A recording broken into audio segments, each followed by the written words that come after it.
What's the best example of having FU money that you've seen? Kerry Packer. He frequented a particular casino quite often. One night after a good run, he wanted to tip the dealer. She declined as per casino policy, so he asked to see her supervisor, who affirmed that it was against company policy for employees to accept tips from clientele. He demanded that they fire her or he'd never come back. They obliged, and then he said, "Well, now she's not an employee, so I can tip her," and gave her a ridiculous sum of money. The supervisor obliged. Kerry then said, "Now hire her back again or I'll never come back to your casino." She got her job back and pocketed the tip. Not a case of genuine FU money, but a lesser situation that sticks out in my mind to this day. It happens to a close friend quite some time ago. He and his wife were looking for a decent home in a particular area, something to grow into and raise a family. They didn't ever find what they were looking for, so they bought a nice-sized parcel of rural land after doing a frickin' crap ton of homework and built a home on it.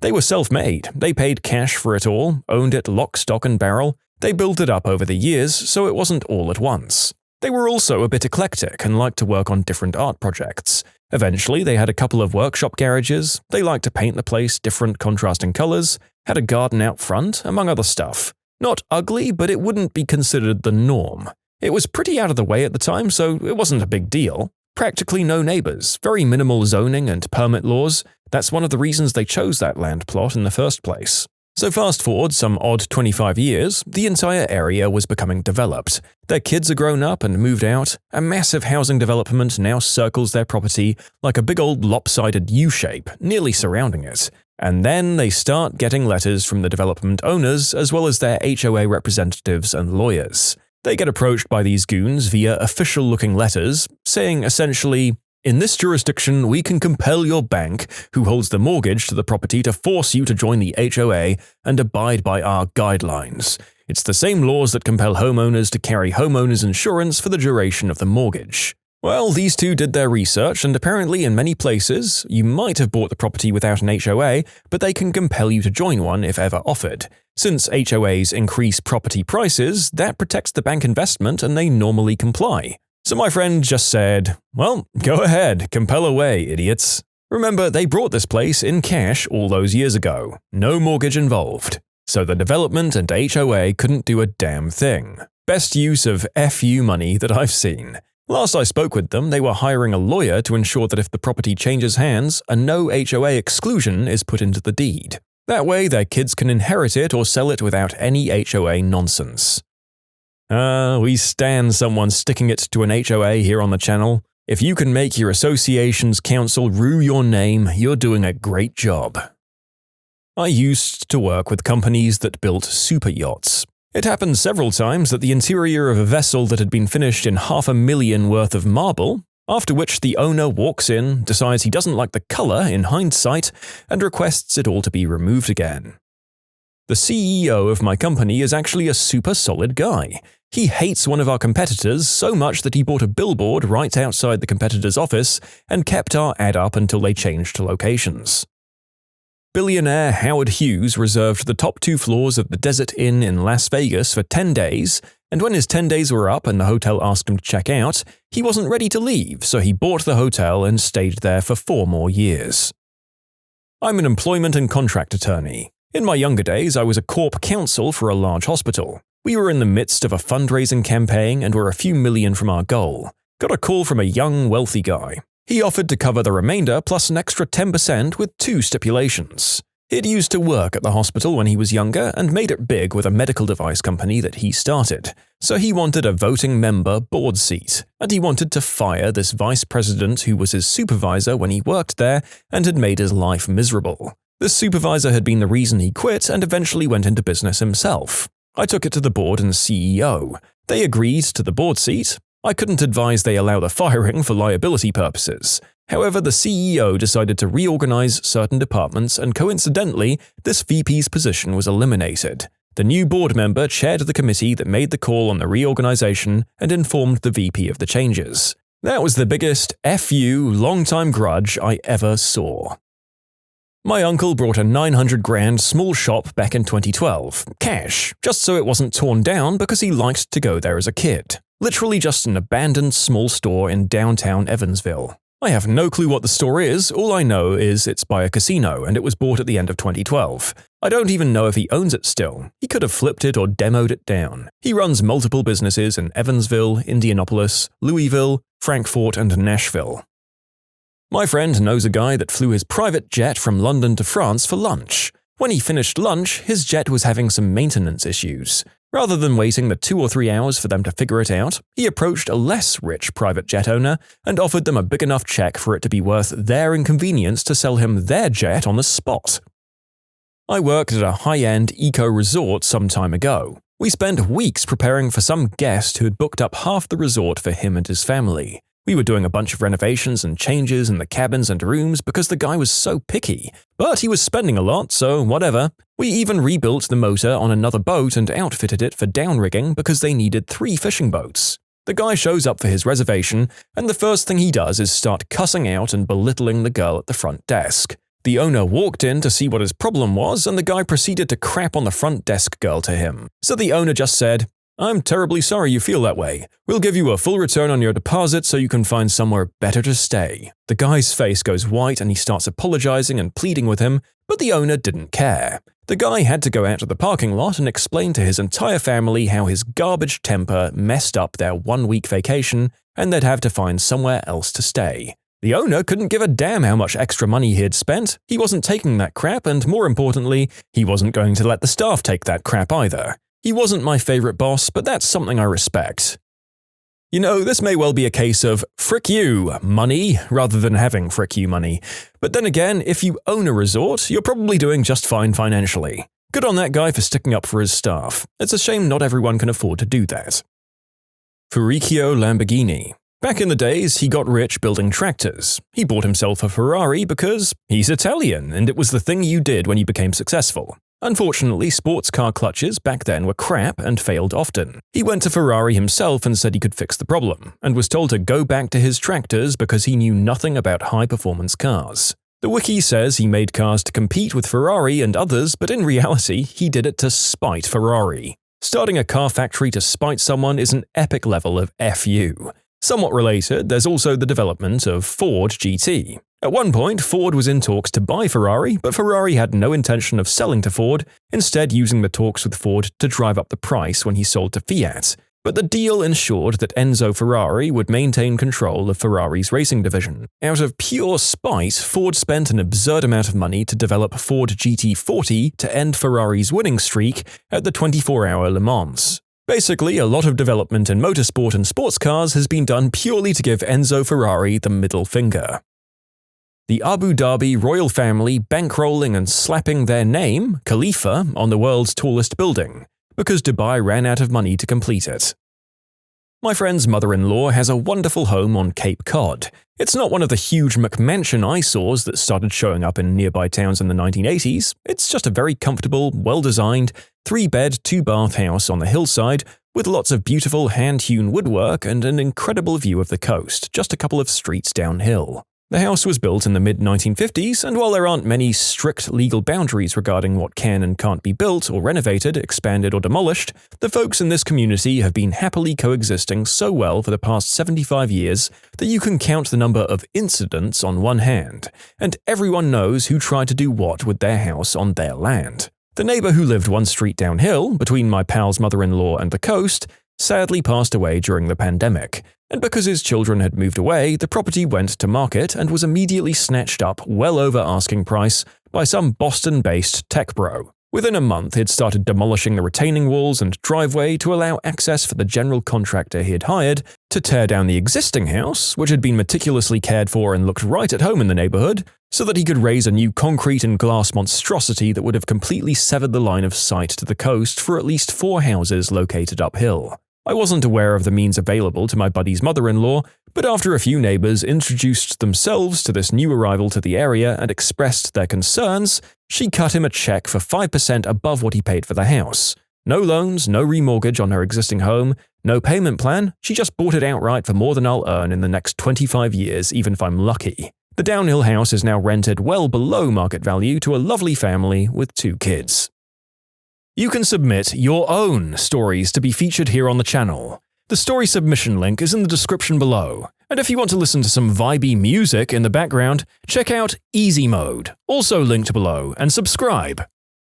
I met a guy in rehab who was so rich that after one session ended, he flew the rest of us across state lines on a jet he just had ready to go, and took us skydiving and got us back home before our sober living curfew. When we landed at that other airport, the instructors already knew and had our parachutes and gear laying out ready to get everyone prepared, like he'd just told them, "Yo, me and 10 friends are gonna go skydive in a few hours, be ready for us." He did all of this on a whim too that day. Some of the people totally had warrants and weren't supposed to travel at all, especially across state lines, so the house manager wasn't happy. The guy was a real homie. Some of the other people totally tried to abuse his generosity, but I genuinely just liked that guy. He tried to buy me dinner, but I refused to not pay my half because he was just so frickin' generous and caring that I felt bad. Sad that he was going through crap because he was so nice and generous with his money. I went to his giant, expensive Orange County mansion with him too, and he made me the best steak I've ever had in my life. I hope he's doing well.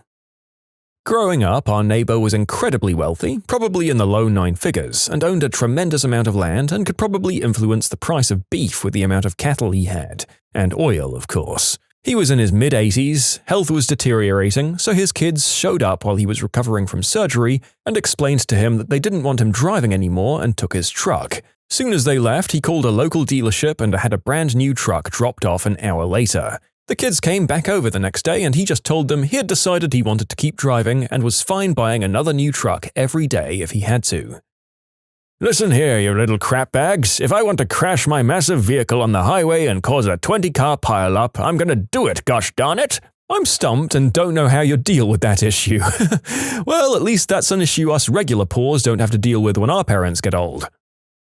Notoriously, Mark Cuban literally getting fined for saying the F word on a broadcast and finding out that the fine goes to charity and saying it again.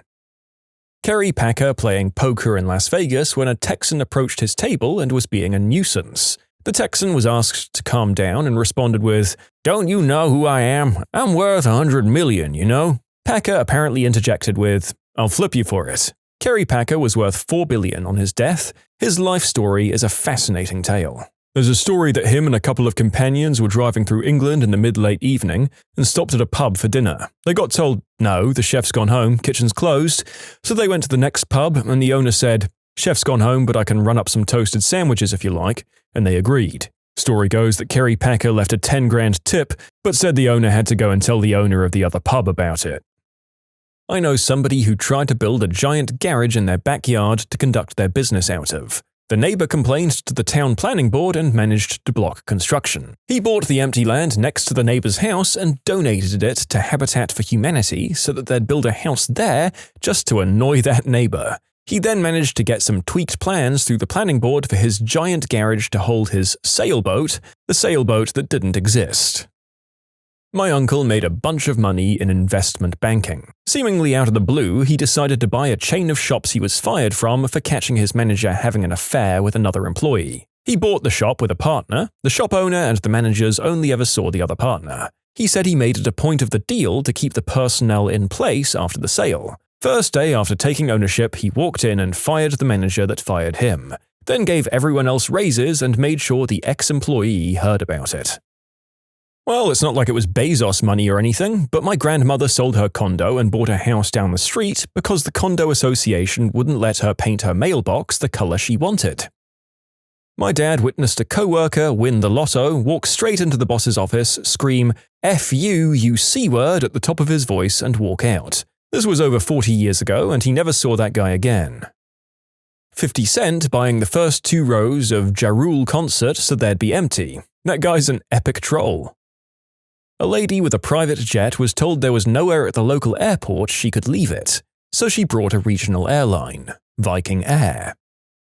A family friend of ours who owns a very successful national company. His wife's Jaguar, a sports coupe type, was stolen out of their driveway. He noticed at about 6 a.m. when he got up for work. He called the Jaguar dealer principal, on a first-name basis, mobile number, and had a new replacement car there by lunchtime in exactly the same color and trims. His wife apparently didn't notice until about 4 days later when the police turned up with what was left of her Jaguar. Good times. Recently found out that Jeff Bezos was sitting in his living room and randomly had the idea to find the Apollo 11 engines from the bottom of the Atlantic. He bought all of the equipment, assembled a team, and just went and found it. I knew a guy who owned a machine shop and factory next to an industrial complex that I managed. I met him when I was on site at about 6 a.m. and he was walking through the gates. He was dressed like a homeless man and told me he used our gates as a shortcut to get to his factory. He'd wander through and then slip through a hole in the fence to access his factory because he couldn't be bothered walking around. Anyways, got talking and it turned out he lived in the area, which at the time was a pretty rough area, full of industrial land and some rough residential areas, because his family used to own all the land around when it was farmland and had gradually sold it off, but he stayed in the family home. Short version, he was very wealthy. He was mad as a cut snake, but pretty canny and seriously rich. He told me the story that he had neighbors who had moved in and were parking their cars on his driveway. He asked them to stop and they didn't. He knew they were renting, so he brought the house and evicted them. I had a boss who would take the whole team out to dinner, order every appetizer and dessert on the menu for everyone, and expect us to order an entree on top of that. She gave my supervisor her black card for drinks for the team, including the interns, and told her to return it on Monday. I want to be that rich and awesome someday. Yeah, although I think a lot of these people are way undertaxed and complacent, I do at least salute those who treat their employees right. The mega corporation owners who lose touch and grind their minimum wage employees into dust are the real issue. A former boss of mine was going through a contentious divorce. Her husband had skipped town down to Florida with some skank, ditching my boss and their son. Eventually, when the divorce was being finalized, it came to the point where they had to divide assets. She was the primary breadwinner, and the judge ruled that she either had to give him one of her vehicles, she had several large trucks, or buy him a new one. Her husband was no small fry. He stood 6'7" and was a former bodybuilder. So rather than give him one of her many trucks, she bought him a completely brand new Toyota Prius. This huge man looked like he was driving a clown car around town, and it was hilarious. Without talking about multimillionaires or billionaires, I've seen multiple people in my career who would have worked until more than 65 and started taking no crap in either corporate or government roles and were getting reprimanded for various things at like 45 to 55 years old. I've seen people literally verbally say to executive-level suits, "F you" in a group setting and just walk out, off into the sunset with no regrets. We have a disabled daughter and were able to put her through a private preschool for free in exchange for helping speak at the good things the school did for our daughter. We were speakers at their big charity ball and got placed at a rich table where everyone ate our story up. We were pretty poor at the time and were literally putting the fancy rolls in my wife's purse. We got to the auction portion of the night and one of the ladies told us that last year she won the auction for an all-expense-paid first-class luxury safari down in Africa, but she had no one to go with her, so she donated it back to the school this year. Halfway through the bidding of this safari that she had donated after paying for it, she goes, "Oh, my niece! She loves animals, I could have taken her!" and then went and won it again. She bid $15,000 that night, and she said about $12,000 to win it the first time, and that was 20 years ago. We went home and used those rolls to spruce up our Carl Buddig crappy deli meat sandwiches for the next week. My dad used to do handyman work for a fairly rich guy. He had a house in the hills with quite a few acres. Someone brought one of the hills next to him and started building a house. That guy didn't like how the house looked, so he bought it from them, halted construction, and had all traces of construction removed. Then he didn't like how much land was surrounding him. With no fence, his property line was now too far to see. So he had a fence put in just across the middle of his land so that he could see a fence. $5,200 bar tab added to the room bill, and they sign it and walk away like it's a pack of gum at Dollar General. Ed Sheeran spent $4 million to buy a neighbor's house after said neighbor filed noise complaints. I was lucky enough to get into a super premium high roller room at a casino in Nevada, not in Las Vegas. I watched a guy play blackjack with $25,000 in chips and do this. $100,000 win, lets it ride. $200,000 win, lets it ride. $400,000 win, lets it ride. $800,000 on the table and loses. Stands up, tosses the dealer a $1,000 chip and walks away like it was nothing. Pretty amazing. Either the guy has got true FU money or he's just an idiot. When I was 15, I was riding with my good friend and his incredibly wealthy family to a theme park when his car, a Mercedes with all the upgrades, started making weird noises. He pulled into a gas station and the car just wouldn't start. The eldest son came and picked us up and I didn't think anything out of the ordinary. Later that day, I found out that he left the car in the parking lot and went and bought a brand new Mercedes. What did you think you were into in the bedroom until you tried it? Going down on a guy. I've practiced with toys and can do it like a champ on my own, but as soon as he starts vigorously face-fricking me, like I always thought I'd like, it's like 3 thrusts and my gag reflex goes, nope, nope, nope. Doing the deed in front of a bunch of people. My ex and I were with 2 friends at a bar, and it was almost last call. I wasn't ready to call it a night, and being drunk, I jokingly threw out the idea of going to this swingers club that I'd heard of. My girlfriend and her friends were surprisingly into the idea. So we go to this club and I thought it would be a lot of couples. Ended up being about 60 dudes, 2 or 3 girls, and my girlfriend and her friends, and myself. The club was actually pretty freaking cool. My girlfriend and I went in a private room and went at it, then we went to a room with a ton of windows. Literally every person in the club watched my girlfriend and I go at it, along with her friends just sitting and watching. I thought it was weird as frick and kind of gross, but my girlfriend and her friends were really into it and she always asked to go back.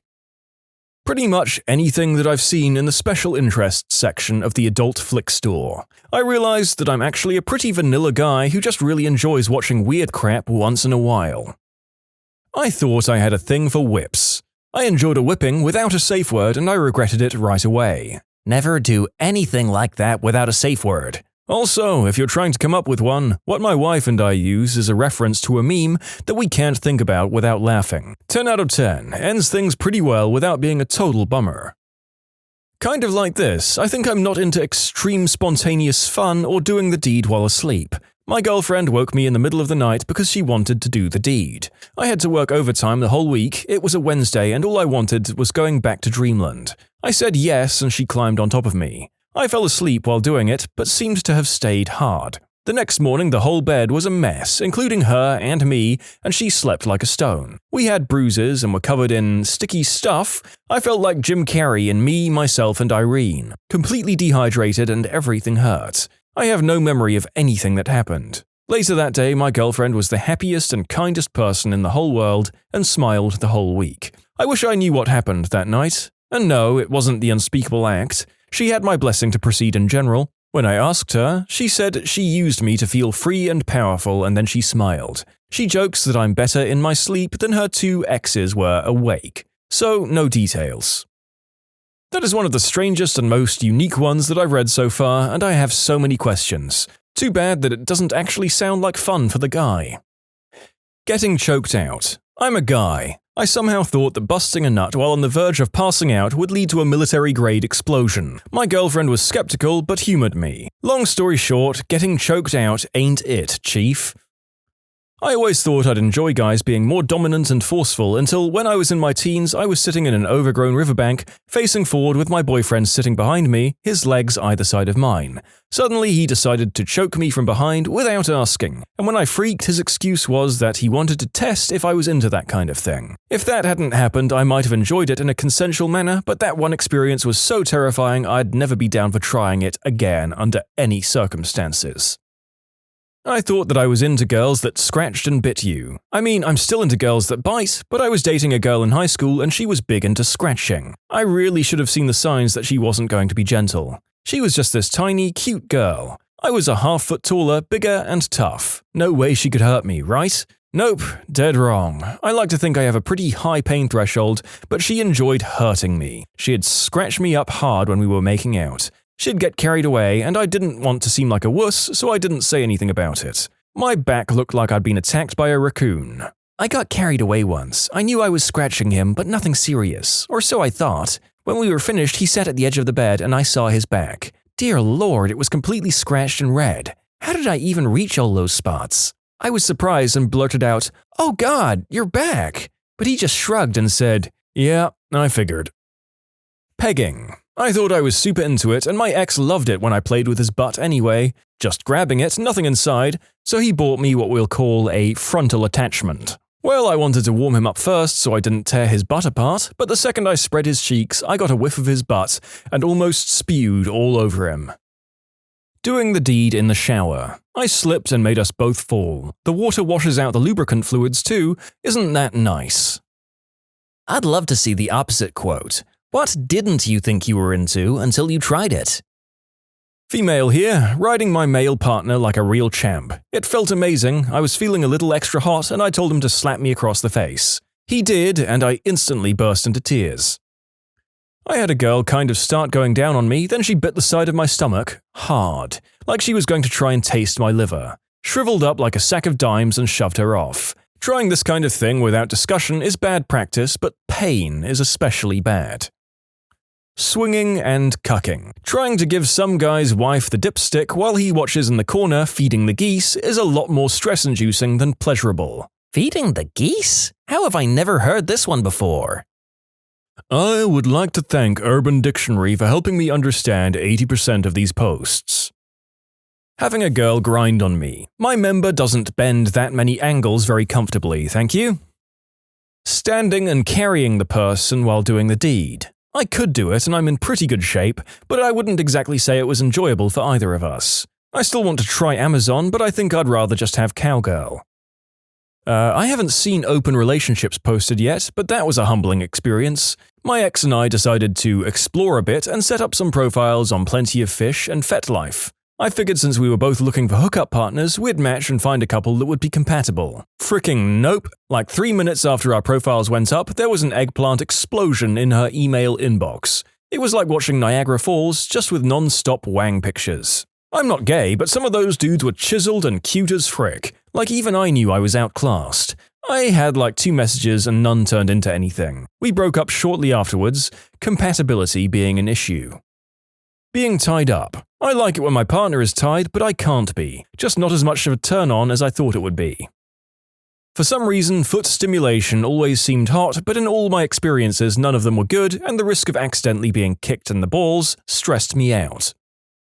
I thought I had a foot thing until I actually tried playing with my girlfriend's feet. Turns out I just like how pretty feet look, from a distance. This is how I feel about people in general. Same. I'm gay, but I really appreciate female beauty. That's why I was sure I was bisexual until I was doing the deed with this beautiful girl, thinking about guys trying to finish. Gotta appreciate your dedication to the job that you had already begun there, mate. One time, years ago, I was doing the deed with a friend and he was close to finishing and he asked if he could call me mummy. The guy was full on inside of me. I wasn't going to say no even though I wasn't into it, so I played along to get the job done. In the 5 years since then, it has been this nagging thought in the back of my head that I want someone to call me mummy. I'm so embarrassed by it that I've never even brought it up, even though we do plenty of new, interesting stuff and it would totally be okay to ask. Earlier this year, I finally told my partner and went immediately bright red. He was into it and played along with enthusiasm, and I gotta tell you, I'm still not into it. I think it just got stuck in my head because it was so naughty and taboo, but in real life, it's just not hot. Since then, I've shoved the cat back into the bag and we've sworn never to discuss it again. I still have that little voice in my head saying to be a good boy and finish in mummy's hoo-ha, but now I just ignore it. Burning. I had an ex who was really into burning with candle wax. Not the massage candles, legit candle wax. Made a huge mess and burned a lot. I was fine with this and even had a lot of fun. The problem was, she was a sadomasochist who loved causing pain. I'm okay with this, but it led to one time where she poured candle wax over me while I was tied up. I have chest hair. This was all well and good at the time, and I didn't even mind that my hair would have to be ripped out later. In her excitement, she also decided it would be appropriate to put a freshly snuffed match against my frenulum. I would avoid this, and I do not recommend it. Since then, I'm not enticed or aroused by candle wax anymore. Wait, frenulum as in on your pee-pee? Yes, the little fleshy bridge that connects the underside of the head to the shaft. Jesus fricking Christ! What in the crispy Kentucky Fried Frick? Ice cream. She got me nice and hard and then laid out scoops of ice cream around my tower of power. Froze my eggplant and then started melting down my butt crack, and pretty soon my butt was sticky. She tried her best to lick everything up, but that didn't make things any better. Worse was that it got on the bed sheets and we had to clean everything, which took up all of our day. Nobody got to finish that day. Hell, I'm here looking for new ideas. I thought I'd be into dominating type play. I liked the idea of being called names like whore or B-word until my husband called me that, consensually, and I cried. One time my husband was talking nasty to me while we did the deed and he called me a whore and I instantly burst into tears. Haha. I love being called the normal nasty stuff, like a dirty girl and a whore, but once my ex called me a pig, and that's when I learned my limit. You can submit your own stories to be featured here on the channel. The story submission link is in the description below, and if you want to listen to some vibey music in the background, check out easymode, also linked below, and subscribe. Being slapped and called names and choked. I guess roughly doing the deed in general. I did it with this one guy who was super into it, and he would choke me way too hard and slap me across the face. Kept calling me a fricking B-word and that I was nothing more than a whore and a dirty girl. He also spat on me during the deed. I realized that I wasn't into it at all and I cut things off. With my current partner though, he likes to choke me but he doesn't apply pressure, just wraps his hands around my neck, and he says things like, "You like that, you dirty girl." And if I'm in the right mood, he only does it if I give him the go-ahead. I do quite enjoy it. P. I found a guy who was into it and I spent years fantasizing about it, spent about a month fricking around with him and involving P in various ways. Turns out, it's just messy. I didn't dislike it, but I have no interest in doing it again. I still watch it in adult flicks though. Previous time this question was asked, some guy said he loved the idea of being crapped on. He found a lady of the night who offered the service, booked a session, and they got down to it. He said that as soon as she started crapping on him, he realized he really didn't like being crapped on. I'll bite and comment. Doing the deed outdoors. I absolutely loved that idea and fantasy. In reality, the beach is super cold and windy. Blankets are hard to keep on. Hobos walk up to you randomly even though you swear no one was around. Sand. Sand everywhere. Non-erotic walk back to the car. Disgruntled going home. Hopefully not a night killer. In the woods it's pleasant at first, but then the bug bites start. The cold nips your skin. Bark is rather rough and has ants. Feeling secluded yet not isolated, always wondering if someone will walk by. Splinters. Rocks that are pointy jabbing into random parts of your body trying to do positions. Wild animals around. Other than that, the other that I'd say is melon clamps. I thought they were more exciting than the painful they turned out to be. Kind of basic, but the daddy or little girl thing. I love being dominated, but my gosh, it felt so degrading and not in a good way. And creepy, acting like a ditzy child who needs approval to do everything. Not to insult anybody who's into it, but yeah, I realized it wasn't for me after all. I was super into the idea of whacking it while wearing a skirt, and when my girlfriend found out, she was kind of into the idea of me doing the deed with her while I wore a skirt because she was bisexual. Her words, not my assumption, but it didn't really work for either of us. Then again, I think we might not have been compatible or just inexperienced, because I also thought I didn't like girls going down on me until my next girlfriend did, and it was a revelation. Gangbang. Definitely not working out in my favor. Agreed. I didn't actively dislike it, but 4 dudes whacking the goose while watching you do the deed is a little strange. I was mostly shocked by the lightheartedness and jovial atmosphere. Do you want to turn in her butt? Oh, sure, thanks, man. Absolutely, let me get out of the way. When the whole thing was wrapping up, the chick was on her knees with everything getting ready to splooge into her face, and one guy almost blew it on my shoe, and I said something to the effect of, "Hey, watch the shoes, man," to which everyone, her included, started cracking up, just to further illustrate the jovial atmosphere. Well, after reading that, I can confirm what I already knew, that I have no desire to try it out. Also, the less of my friends' eggplants I see in my life, the better. Doing the deed with someone who was cheating on her boyfriend. We were friends with benefits before, but then she got a boyfriend. A few weeks later, she still contacted me. Going at her place, I thought it was hot, but then all I kept thinking about was him and how he was probably in love with her, and how crushed his heart would be if he knew. There's nothing fun or phantasmagorical about that, I thought. I had a panic attack, left, cut contact with her, and now I just feel dirty. Every bit deserved, though. Pegging and milking. It was fricking exhausting. I felt like, why haven't you splooged already? I'm bored. After an hour of licking, positions, thrusting, titillating, the taint, Crisco, blah blah blah, I felt blessed as a woman and I had a new respect for the endurance people had to get me off. Pee. Even if you're cool with it during the act, the second you get off you realize you're just covered in pee. And if you're like me, you try it again just to be sure and you want to bang your head into a wall because you can never be unpeed on. I don't know if it's the same per se because it's kind of mainstream, but 3-ways just aren't as fun as I thought. The pressure to make sure everyone was having a blast kind of ruined it for me. Don't want anybody to feel left out, you know? Doing the deed outdoors. I got a 2-inch splinter of wood shoved right up my butt. In the cheek, that is. can confirm, ended up with half my leg covered in poison ivy. And no, dumb 17-year-old me didn't see any poison ivy around before the deed. Being called daddy. The first time doing the deed with this girl I met in the bar, she goes right into, "F me, daddy." I always thought it would be hot to hear, but nope. Instant eggplant kill. My mind immediately went to, oh crap, she might have some serious issues. Turns out I was right too. I thought I'd be into choking. I already liked to be lightly spanked and act like a bratty sub. I think it's funny to be annoying, so I just thought it would be a natural step in my kinks. Didn't like it one bit. Nothing bad really happened, no freak accident, just got turned off real quick. I once hooked up with a girl who said she liked to be choked. I was kind of a mild guy, but I was like, okay, if that's your thing. The moment I saw her eyes as I was grasping her neck, I thought, holy crap, she really likes that. And that turned me on like frick. Also, it's nice to be lightly choked when being treated yourself. See, on the one hand, it kind of upsets me because I really thought I'd like it because of what you described, and that sounds awesome. But alas, it just does nothing for me. Woman here, doing the deed while asleep. I'd go pantyless when sleeping out of comfort, but I also gave my boyfriend the go-ahead to frick me if he wanted. Didn't bother with foreplay, just his eggplant. I wasn't prepped and it didn't feel great. Another partner kissed my hotspot when he wanted it in the morning, whilst I was asleep, and it made a difference. Having a willing, of course, shall we say servant. I thought it would be hot as heck to have an undressed girl in the apartment following my every command. In the end though, it just felt awful. Instead of, suck my freaking member, B-word, it was, suck my member now, if you want to. Please?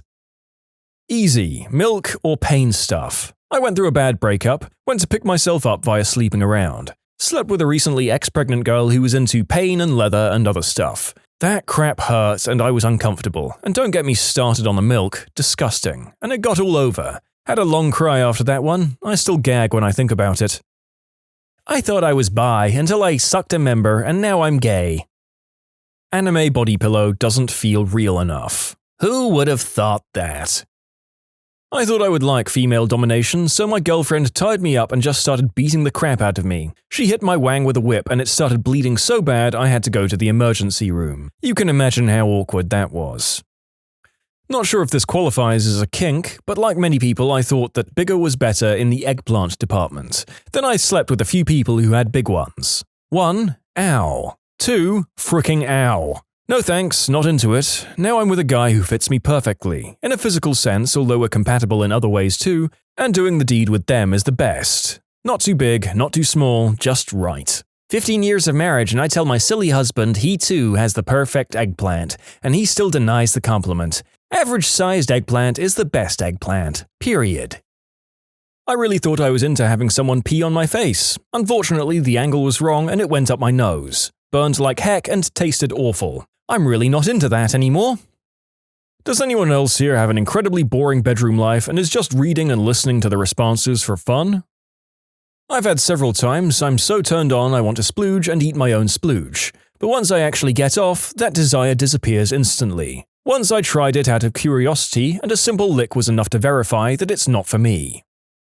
I was in my early 20s and I thought I was into some more advanced stuff. I took to the internet and found a D couple through AFF who wanted a third, who was also a dom. I was feeling adventurous, so I agreed to play. I'd only had some vanilla stuff before, so what started happening was blowing my innocent mind. First off, this was a very attractive couple. The wife was hot. She started by laying across my lap with her butt in the air. I was whacking her butt. I'd never done this before. I just had no idea what I was doing. Then he put a leash on her and she's crawling to the back room on hands and knees. We get there and she crawls up onto the bench thing and he restrains her at the wrists and ankles. He brings out some floggers and he's showing me how to flog his wife. This is all super crazy and intense. He ends up aggressively doing it with her with my eggplant in her mouth. I'm 10-ply down there because I'm so nervous. He ends up finishing on their bed. It was a little awkward, but all in all an eye-opening experience. Turns out I enjoy some ropes and a little bit of rough play, but I'm not much of an aggressive dom.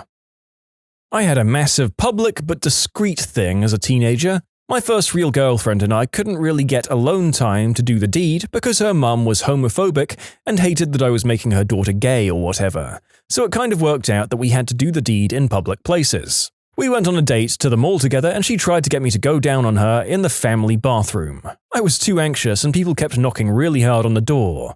When we came out, there was like a line of people going around the corner. Didn't realize it was fricking Black Friday. We pretended like I was sick and had been throwing up in there. I was 16 and my anxiety disorder was much more intense, so it wasn't far from the truth. But gosh darn, never again. An entire crowd of judgmental, teed-off people staring at you will kill a kink for good.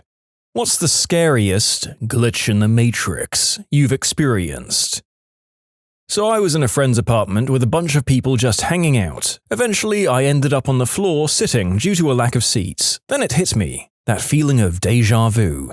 You know, where you lose your entire train of thought and try to make sense of what's going on? After a couple of seconds, it hits again, except I remember experiencing déjà vu. At this point, I stand up and start walking around frantically. I reach one of the doorways, and there I remember a specific person came up and asked if I was okay, and I shrugged the whole thing off. A couple of seconds later, that person came up again and said the same thing, word for word, and I freaked out even more. In conclusion, I think I had a stroke.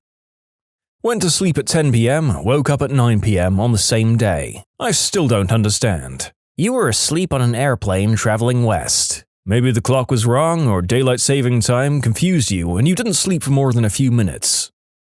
I was at a camp in the deep wilderness. Nearest cell service was 40 miles away. Only me and my wife. She was in the cabin. I walked out to the porch and down the stairs at night. I heard someone call my name in the direction I was walking. I turned right around and noped back into the cabin without missing a step. Obligatory Goatman reference. I woke up with 3 shirts on and 5 pairs of underwear. I was like 8 and thought the boogie monster did it. Scarred me for life. I was completely convinced that my family had told me that my uncle died. I even bummed out about it and talked to people about it at work. Then 2 weeks later, my sister brought him up and I said, "Wait, he's dead, what are you talking about?" And realized that my brain had just fabricated all of the memories. Or I'd had a dream so realistic I'd assimilated it as real memories. Very spooky. Yup, in stressy times, I'm particularly prone to really vivid dreams about unpleasant life events, both remembered from the past and imagined. In some cases, I haven't realized these events weren't current or real for a day or so. Moments before a bomb exploded behind my tank, I distinctly heard my TC, or tank commander, tell me to speed up, motherfricker. I accelerated and he began yelling at me, "Did I tell you to go faster, you dumb Boom! No one else heard him tell me to accelerate except for me. To be fair, this was late at night in 100-degree heat in a reclined position. I could have been driving in my sleep. So it was a good thing. Like if you didn't speed up, it could have hit you instead of being behind you. Poor as frick and living in a dreadful flat with my best friend. We scraped enough together for a 6-pack on a Sunday night. Monday morning there were 6 empty stubbies on the coffee table and 1 beer still in the fridge. We kept that magic beer for a while because it was magic, and then I forgot it was magic and drank it. I can hear that conversation. "Hey man, where's the beer?" "What beer?" "The one in the fridge." "Oh yeah, I drank it." "You drank the magic beer?" "Oh, frick." And then a somber moment and reflection. But it's okay, because that means he becomes magic. When I was about 8, I saw my mum walk into my room. I followed her because I was looking for her. When I entered my room, no one was in there. I then found her in the living room, which was all the way at the other end of the house. That was not your mom. Yep, she's usually walking into my bedroom. At work, bored as heck, checked my contacts for someone to talk to. Scrolling down and I noticed a high school girlfriend's name who I lost touch with for a couple of years. I mean, no phone calls, no discussions or common things with friends about her, nothing. The very moment I saw her phone number, boom, she rang. Not necessarily the creepiest story here, weird enough though. Sometimes I'm convinced that I can sense when my phone is about to go off. Sometimes I even know who is going to be the one texting me. I have no explanation and could never prove it. But like, I'll have not texted someone all day, and then I'll put my phone out of my pocket to see what our last text was, and they'll text me the second I swipe to unlock my phone. For a couple of good months, many times a week, my best friend and I would text each other at exactly the same instant. Sometimes I wonder if the human body can somehow sense incoming texts or calls, the same way certain computer speakers will buzz for 4 or 5 seconds before my phone notifies me of a text. I saw my female doppelganger once. We were walking past each other in a train station. We both turned around to look at the other person after we'd passed each other, jerked our heads and scrunched our faces like, "Do I know you?" Gave a surprised, wide-eyed look like, "That was pretty weird," then another slightly more exaggerated, "That was even weirder," followed by an audible in unison, "What the frick?" and nervous laughter, followed by a quick turn around and hurry away, and one last, "What the frick was that?" look back as we scurried away. If a bystander saw it, they would have thought it was scripted. Weird stuff, man. You were near a mirror? I saw my doppelganger once and it scared the crap out of me. He was on another team in the basketball tournament I was in, but he was a bit taller and more muscular than me. He looked so much like me that my teammates got scared and wouldn't look at him because it creeped them out so much. I swear I was looking at myself. I have dreams that are more abstract to me than normal, where something happens and I can't remember any of it. Weeks or sometimes months later, the exact situation happens that I dreamed about, and all the details came rushing back. It's like déjà vu, but I know I dreamed the exact situation. I just hadn't met the people or been to the place yet. This has happened many times as far back as I can remember. I've had the same exact day twice. They weren't dreams. Was it a day doing nothing but browsing Reddit? Because that happens to me too. A friend of mine got extremely high and went to get pizza. The guy knew he was on something and said, "What did you just come back for?" And my friend thought he was losing his mind. One time I was really high and I was buying a movie ticket. The guy must have known I was high because when I asked for my ticket, he responded with, "All right, sir, will that be for here or to go?" That confused me so much for a moment. I actually thought I was ordering food. All I could say was, for here? And get the frick away from that guy. Now I wonder how many high individuals I served in my fast food days and how many people I missed the opportunity to mess with. Laying on my bed with the door open, I hear something moving in the house, I was alone, and get nervous. I stare at the end of the hallways, but then my dog ambles across going to another room. The sound was just him scratching. I watch him go into the other room and lay down. I think nothing of it and go back to Redditing.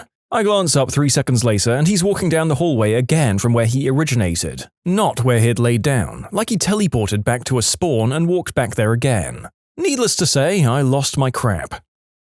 I'd just come back from a 15-hour shift. It was 10 p.m. I haven't worked a double in a while, so I was very tired. I was on the 91 freeway in California at the Atlantic Avenue exit before the 710 freeway. I was fighting sleeplessness a few minutes ago and told myself I can stay awake, my exit home is only a few more miles. I dozed off. My internal clock kicked in and I whipped my head back to wake myself up. What I saw more than shocked me. I was sitting in the car garage. I looked at the clock and about 15 minutes had passed. So I'd dozed off for 15 minutes, although it felt like no more than 1 second. I'd managed to drive in my sleepy state 3 to 4 miles, off the exit, 2 lights, punched in the code to open the public garage, parked my car and woke myself up. I got out of the car and looked around, making sure I didn't run anyone over. Yep, no blood, no brains, no evidence of body tissues. I followed the news in my area for a few days and there were no fatal hit and runs. When I was a kid, I would always have the same recurring nightmare at my grandpa's house. The dream was always about a man accidentally catching himself on fire and burning to death. A couple of months ago, I found out that a man recklessly caught himself on fire while he was building my grandfather's house. My grandpa even put out the fire and held the guy before he died. Fricking mind frick. The closest thing that makes me think that ghosts are real. You probably heard that somewhere and you weren't paying attention to it, but your subconscious definitely was. This happened about 2 weeks ago. It was hot and there was a storm approaching, so I decided I'd jump in the pool real quick and be out before the hail started. After about a minute in the water, I looked up to check and see 2 eagles just floating there, not moving at all. Like time stopped. I'm sure they were just riding the current, but they didn't even sway a bit. Not left, not right, not up or down. Nothing. I was like, frick it. I dived underwater for a while, and when I came back up, they were in another part of the sky, again not moving. They're catching updrafts before the storm due to the gust front. When a storm comes in, birds like to ride the updrafts because they don't use much of their own energy, but they're able to get high as frick. In Missouri, there's a lot of Native American folklore surrounding thunderbirds, which precede thunderstorms and bring rain, and are a symbol of fertility. Nah, those are just the NSA's freedom drones. 2 days ago, I grab a Calvin and Hobbes book while searching for pregnancy books for my manager, whose wife is pregnant. I haven't touched this book in years. I open it up and I find an old birthday card from my wife saying, "I hope you have a wonderful weekend." She died 2.5 years ago. Today is my birthday. I flipped a coin, a quarter or a nickel, and it landed on its side. It was for pizza or wings for dinner. So my dad and I just noped and got Chinese. The correct response was to get both. I dropped a nickel once and had it land exactly on its side like that, no bouncing or rolling, just a thud as it hit the floor. Wouldn't be weird except we were visiting Monticello at the time, which is the building on the back of the coin.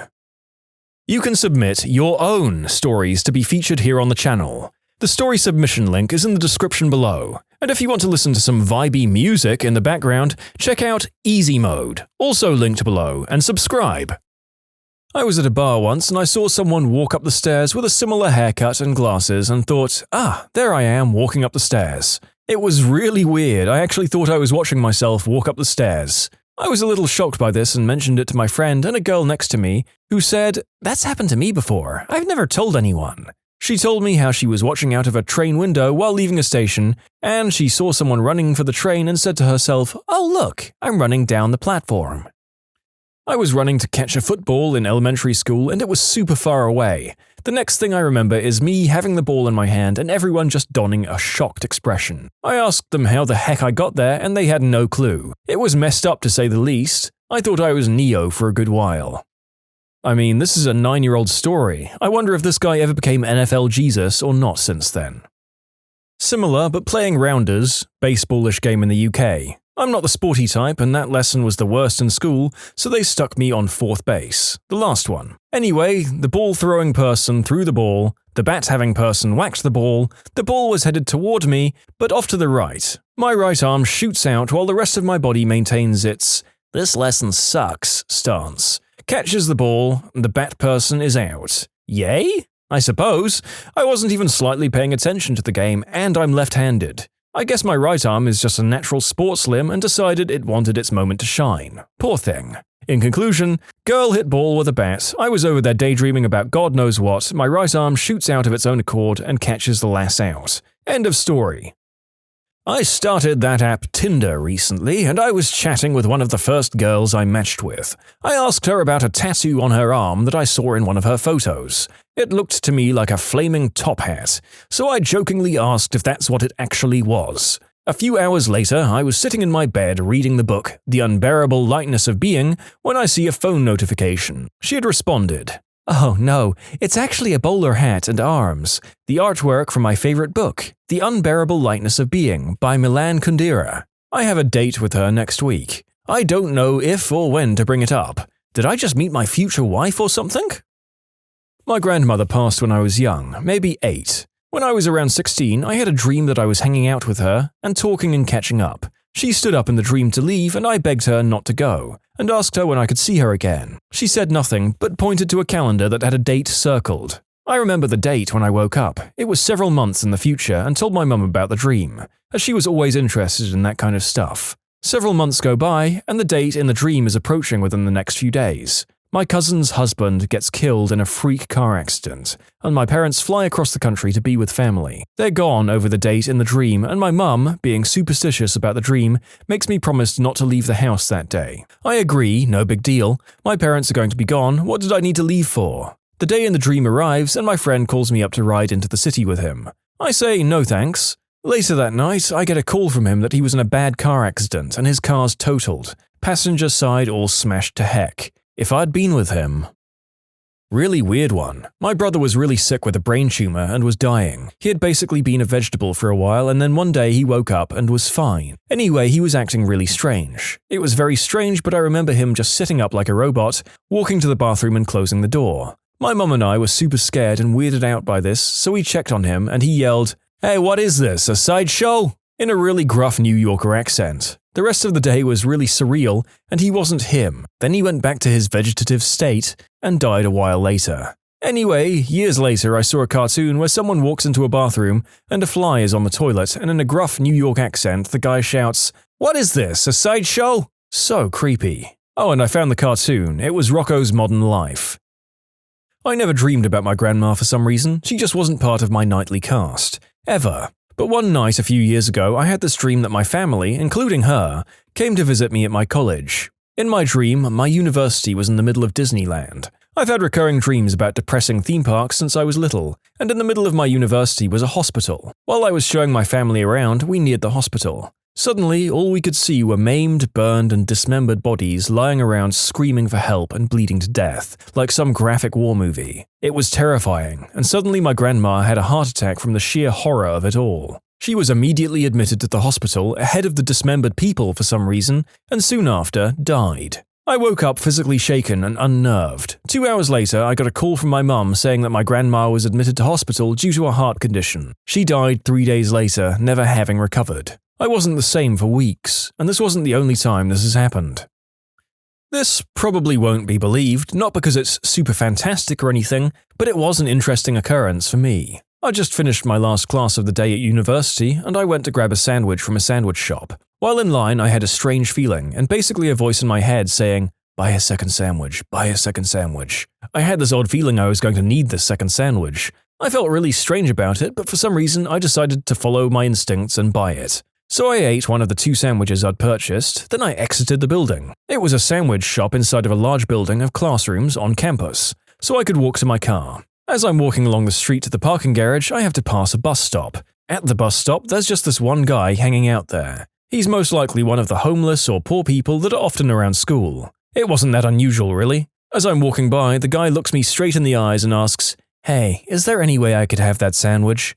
I was a little stunned, but at the time, I felt like I'd been prepared for the situation somehow. I almost immediately handed the sandwich to the guy and said, yeah, it's all yours," and the guy was extremely thankful. I then just walked to my car. I guess it's just a law of large numbers kind of thing, but it was a very odd experience. If I'd had any other reason for buying 2 sandwiches, I probably would have just chalked it up to random chance or gluttony or feeling generous, but I distinctly recall the weird, uncomfortable feeling of kind of being told to purchase a second sandwich for some unknown reason, and thinking I was losing my mind from too much stress or a long day at school. And then it was just too perfect. The guy just seemed to be waiting there for me to somehow deliver the sandwich. Maybe he was meditating on getting a sandwich, and we're all sort of connected on some kind of universal thought network, and his thoughts happened to affect mine. I guess that's only my semi-functional theory. Anyway, kind of a cool story in some ways. One of the tamest stories here, to be sure, but I've definitely had similar moments of unusual resolve and quick decision. Maybe you all have too. Some drunk guy knocked over a firework mortar and sent a ball of glowing ambulance tickets at me. Then everything's kind of a blur. Then I was on the ground, but there wasn't a scratch on me. Not even a bit of pain or blood or anything. I still don't know what the frick happened. I had a weird dream with monsters in my house and stuff. Then I woke up and found a monster sleeping next to me, and I freaked out and screamed. The dream repeated itself, and I woke up again to find the monster next to me. It repeated itself to what seemed like endlessly until I woke up sweaty as frick and found a figure next to me and screamed as loud as I could. But it's my dad. For a second, it looked nothing like my dad. I was at the store when I heard my boyfriend's ringtone on my phone. I went to answer but couldn't find my phone. I'd forgotten it at home because I'd plugged it into the charger. When I got home, I saw a missed call from him at the time where I'd heard the ringtone. Me and my cousins went night fishing on the coast once. During the night, all of the fish get more active and supposedly come closer to the surface because there aren't birds snatching them up, so it's ideal for casting a rod into the waves. Anyway, I'd been on the rods from 6 to 8 p.m. and I was cold and tired, so I switched over with a cousin and tucked myself into the blanket and beach chair thing that we'd bought. It was getting to be dusk now, and I looked out along the beach, and about 300 meters up, I see a lump that looks to be moving its way up from the ocean and along the beach. I pointed out to my cousin, who also noticed it, but it's dark now and very cold, so we couldn't really be bothered investigating. I keep looking back every 10 minutes or so because it's the only thing that's interesting when you're waiting for a fish to hook itself. And sure enough, it is further up the beach each time, slowly crawling. I can see small limbs fluttering and trying to shift its large body forward, and so I assume this is a sea turtle heading into shore to lay eggs. I'm interested in seeing this a little closer, so I walk off toward it with a torch. As I get closer, it stops shuffling, but I can make out its form a lot better. Its domed back and flat limbs are semi-obscured by sand. As I get to 50 meters away, I'm struck by confusion. It no longer resembles a sea turtle, but it turns out to be a piece of driftwood. What the frick? I say out loud. I'd watched this thing crawl its way up the beach and distinctly remember seeing sand flick up around it as it crawled. I walked back to our fishing spot and looked back, and sure enough, it has crawled up into the tree line. A couple of bros and I were sleeping in the same bed as we were known to do, with me being on the side against the wall, guy 1 in the middle and guy 2 on the open side of the bed. So we're all like wrestling around and telling scary stories. Or whatever the frick teenagers do, and then before we know it, our tired little eyes drift us off into the land of nod. When we wake up into the morning, I was on the open side of the bed and Guy 2 was on the side against the wall. So we'd somehow managed to trade places in the middle of the night with no memory of how. We woke up to Guy 1 sitting up, looking at us and loudly saying, "What the frick?" So apparently the vast majority of the people who've read this have never cuddled with their bros before at night. What are you, gay or something? What was the funniest police encounter you've witnessed? I once transported a man who sang ABBA the whole 2-hour drive. I asked if he was on something in case I needed assistance walking him in once we got there. He said, "No, if I have to be punished, so do you." So then we sang ABBA together. It was awful. Did he know a bunch of songs or even one all the way through? Or was it just like, you can dance, dancing queen, over and over for 2 hours? One that my dad liked to tell. He was behind a car at a traffic light and noticed that the driver seemed very nervous and kept glancing in the rearview mirror. It was a long light, so he had time to run the plate to check for any abnormalities. Sure enough, the driver had reason to be nervous, as he had stolen a shiny new sports car, and the marked police car behind him seemed to have figured this out. For whatever reason, Dad ended up in a lot of car chases in the 33 years as a cop, and started carrying a helmet to keep from getting banged up as much. When the car came back stolen, he reached over, grabbed his helmet, put it on, and tightened the chin strap. Expecting the guy was now going to run as the lights turned green, he caught the driver looking back at his now crash-helmeted self and gave a huge grin indicating he was ready for an epic car chase. As soon as the lights turned green, the driver went through the light and pulled over before Dad even turned on the lights and siren. When Dad got to the window and asked him why he'd pulled over, the driver said, "Sir, this car isn't mine, and honestly, I was gonna make a run for it, but then I saw you put a helmet on and I knew you meant business." Running a clearly intoxicated woman through SFSTs, or standardized field sobriety testing, I'm trying to check her eyes, which calls for her to keep her head completely still and follow my finger with her eyes only. Every time I move my finger to the side, she just keeps looking at my face. I remind her several times to follow my finger and eventually ask her if she plans on trying at all. She gently touches my cheek and in her slurred, drunken speech says, "How am I supposed to concentrate when you're so fricking handsome?" I was flattered. She later spewed on me at the jail.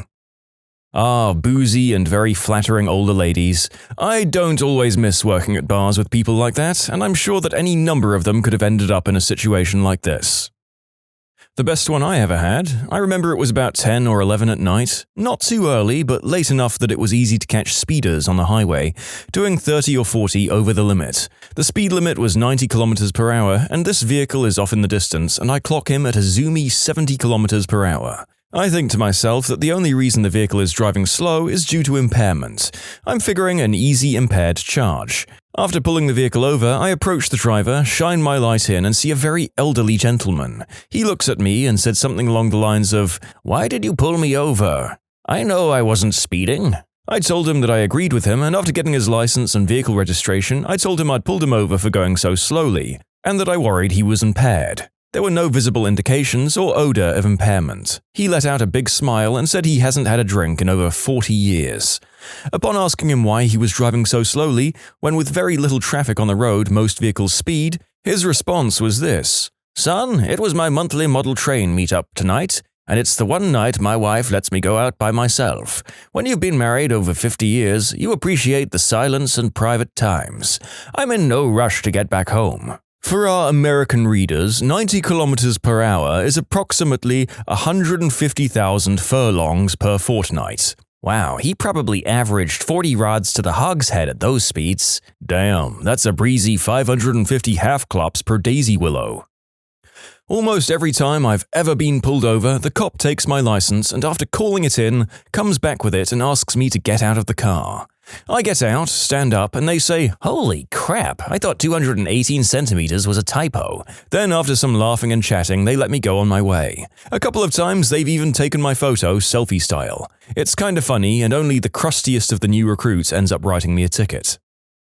I remember my friend and I were behind these factories that were near his childhood house. We always wanted to go back there and just look around. As we were down there, a cop car rolls up on us and I immediately thought we were going to get in trouble for trespassing. The cop asks my friend what we're doing here and then points to the sign where it said, "No trespassing." I was shocked by my friend's response. He begins to speak Spanish to the cop, telling him we were abiding by the law. He tells the cop in fake broken English, "We no trespassing. We only two people. Sign says no trespassing." I literally had to hold in laughter, but the cop burst out laughing and told us to go home.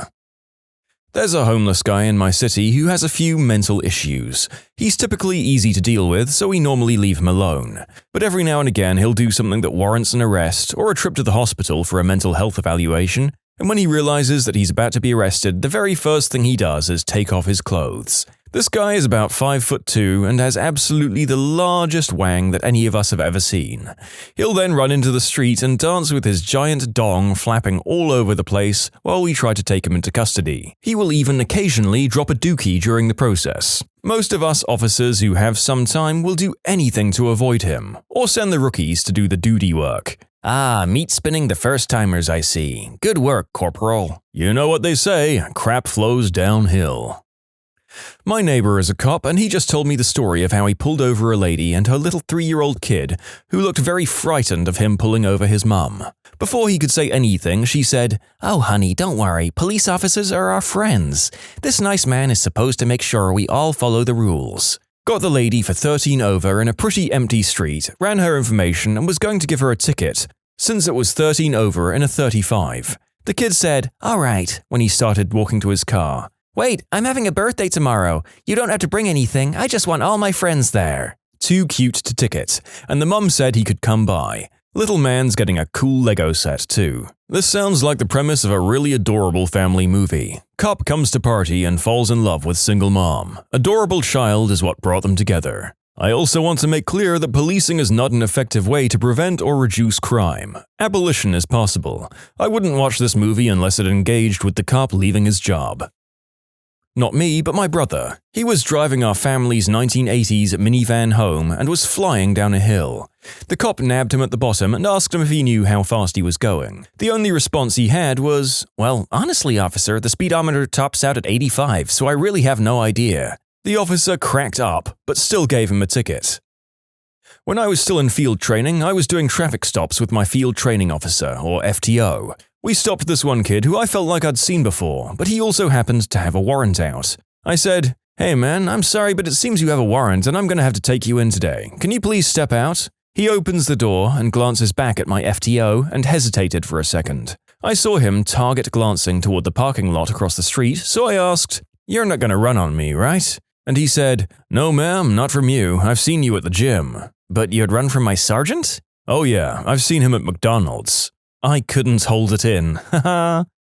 Can't fault the kid's logic, although I have to say that half the people I've seen at the gym can't run for crap either. Gains and cardio together, people. At a previous employer, our main data center was about 10 minutes up the road from the office. Trips between the two were commonplace, we all ran back and forth frequently. This day we were having a connectivity issue to an entire rack of gear, and I was flying over to the data center to troubleshoot.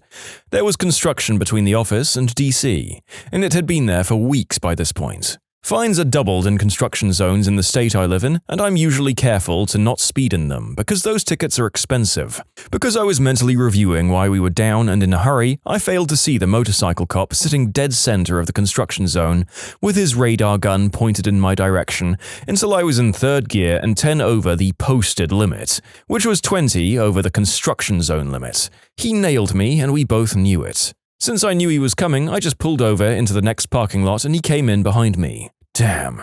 30 over in a construction zone. This is gonna suck. I grabbed my paperwork out of the glove box and waited for him to do his preliminary check before he came over to talk to me. As he walked up, I greeted him by saying, "Hello, officer. I'm a dumbass, aren't I?" He stared at me for a quick second like he was trying to maintain his composure and just couldn't do it. Started chuckling, and then after a couple of seconds he burst into these deep belly laughs. Probably laughed for a good 30 seconds before he responded, Well, just remember, those are your words and not mine. I admitted to the offense, but asked if he could please get me back on my way quickly because I had this fire going on at work. He was really cool about it. He still wrote me the ticket, but it was for 11 over, and he put the location as an intersection that was past the construction zone. That was about $900 less in fines that I'd be potentially facing, and made it an infraction I could take traffic school for instead of paying the fine. Super awesome guy. In conclusion, sometimes being cooperative and lightening up a not-so-great situation does help.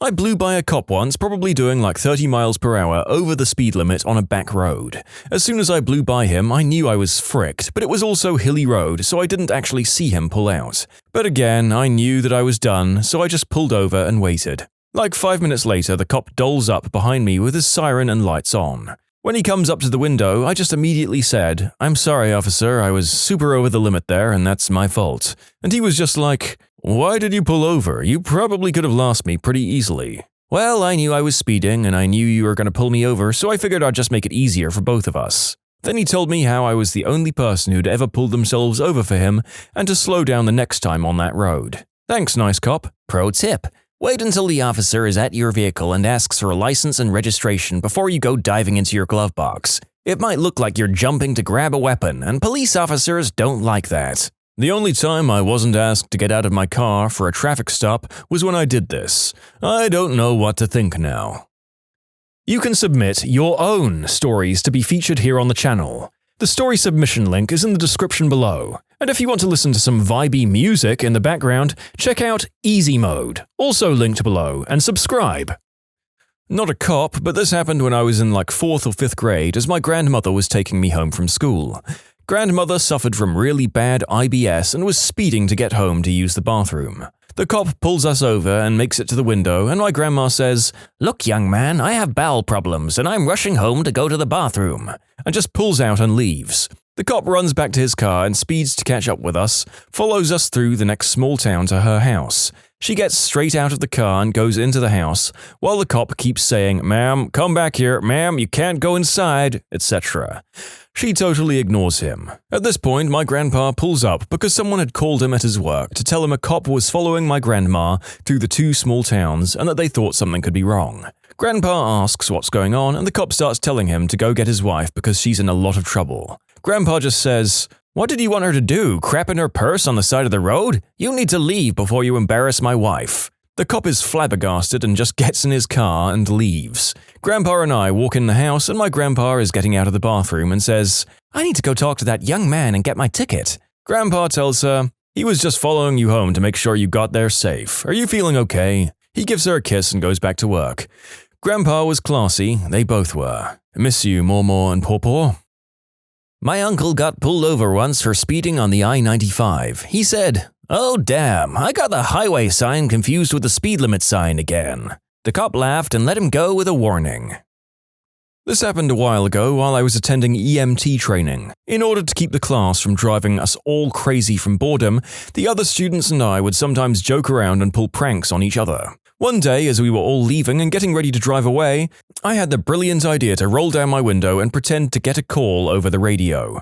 After announcing that I was en route to the scene, I grabbed a suction cup adult eggplant toy that I'd hidden, purchased and used specifically for the joke, was destroyed after completion of said joke, by the way, and slapped it on the roof of my car like some kind of old-school-styled blue light. I then proceeded to scream like an ambulance siren and floor it out of the lot, much to the enjoyment of my classmates. On my way home, I was doing slightly over double the speed limit on a large highway when I saw flashing lights behind me. Being a stupid teenager, I decided to take an exit and then get back on the other side of the highway. I got pulled over, but only then realized that I still had a rubber member sitting nice and tall on the roof of my car. My greatest fears came true when the officer walked up and recognized me from school, as he was the school patrolman. Miraculously, he let me go despite the absurd speeding and possible evading. In conclusion, I was an idiot, my car had a member, and the cop luckily wasn't a member.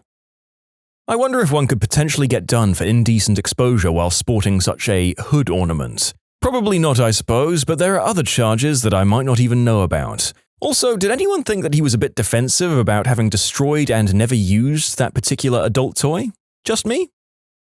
My aunt is a police officer. Her favorite story at parties is how she once arrested a nearly undressed man who was running through a busy street. As she likes to put it, the only thing he was wearing was a rubber chicken, and he was wearing it through penetration. One time I was driving and saw a cop, so I rolled all 4 of my windows down at one time because my tint was illegal. The law where I'm from is that it has to let in 50% of the light or more, and mine was only letting in 20. As he got up to my car, he started laughing and told me he liked my effort and only wrote me a warning. My cousin had his windows tinted dark, but not too dark, and got a ticket. He went to court with the documentation of the window tint job, and the judge said he was good to go. Driving home, my cousin got pulled over for the window tint and got another ticket. The cop asked me if I knew why he had pulled me over. I said, "Speeding?" He said, "No, you rolled through a stop sign back there, but now that you mention it, it did take me a while to catch up with you." The cop, my friend in the passenger seat, and myself started laughing as I had this "oh crap" moment. He let me off with a warning. Nice guy. Not a cop, but I made one laugh once when I was a little too drunk and laying on the sidewalk in a bar district. "Son, what exactly do you think you're doing here?" as he taps my shoulder with his boot. "Hopefully I'm reminding you of someone else you like because this was just the worst first impression." He laughed and helped me find some Gatorade and my friends instead of arresting me for public intoxication. So, Officer Brian, if you're out there, things are going much better, and thanks for being cool with me when things were just starting to get better. 100% true story. A few friends and I go out for our buddy's 21st birthday party, and he proceeds to get rickety wrecked. I'm talking like doesn't know his own name wrecked. So we lose him. Josh is gone. The next morning, I get a phone call and it's Josh. Apparently he had left the bar, wandered for a while, found a construction site, and fallen asleep on a stack of plywood. He was awakened by a nudge to the shoulder and he jumps up, still kinda drunk, and there's a cop standing beside him. The cop asks him, "Son, what the heck are you doing? It's dangerous to be sleeping out here, especially in this part of town." Josh is standing there in khakis and a button-down shirt, but he's clearly still inebriated. He bends over, picks up the hard hat, puts it on, and says, "I'm just early for work." The cop bursts out laughing and lets him call a friend to pick him up. Josh sounds hideous. Oh, I want that to be true. If it is, it's the best drunk story I've ever heard. I'm not a cop, probably closer to a criminal, but one night about 6 years ago I had a local cop near peeing himself. I was walking home from the pub one night when I decided I'd rather get some snacks and call a taxi. I walk up to a gas and convenience store and open the door. I noticed no one was at the cash register, so figured they were in the bathroom. I grab a sandwich, some chips, and a giant piece of beef jerky and go to the checkout. I call out hello a couple of times and then jumped out of my skin when the alarm starts to go off. I panic and start to run out of the door, and then I stop and grab my food. Then I say to myself, wait, I haven't actually done anything. So I pull out my cell phone and call 911. Hello? 911? I think I accidentally broke into the Ultramar. About 10 minutes later, the police show up and cuff me and begin searching the entire area. One cop stayed with me and I told him I didn't actually do anything, but he just says, well, he'll be the judge of that. When the manager arrives to review the security cameras, well, she shows up and is a total B-word. I don't think she likes being woken up at 3 a.m. Well, the cop comes out of the office, laughing so hard he's crying, uncuffs me and apologizes, then gives me a ride home and a trip to the drive-thru. I was flagged down by a random motorist. I contacted the driver and he advised me there was a gentleman running out into the street and throwing rocks at cars near the water tower. I advised radio and requested county to respond since it would be on a county road.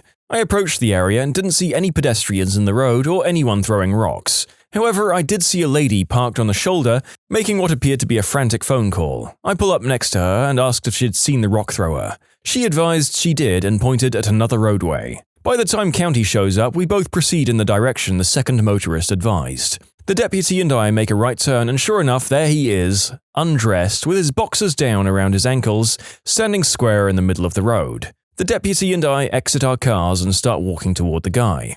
As I'm walking, I notice a pair of blue jeans entangled in a barbed wire fence to my left.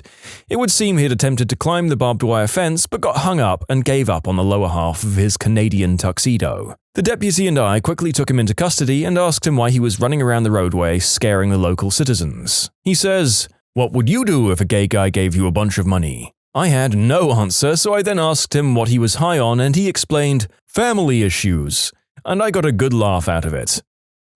My friend of 16 years at the time's dad was a cop.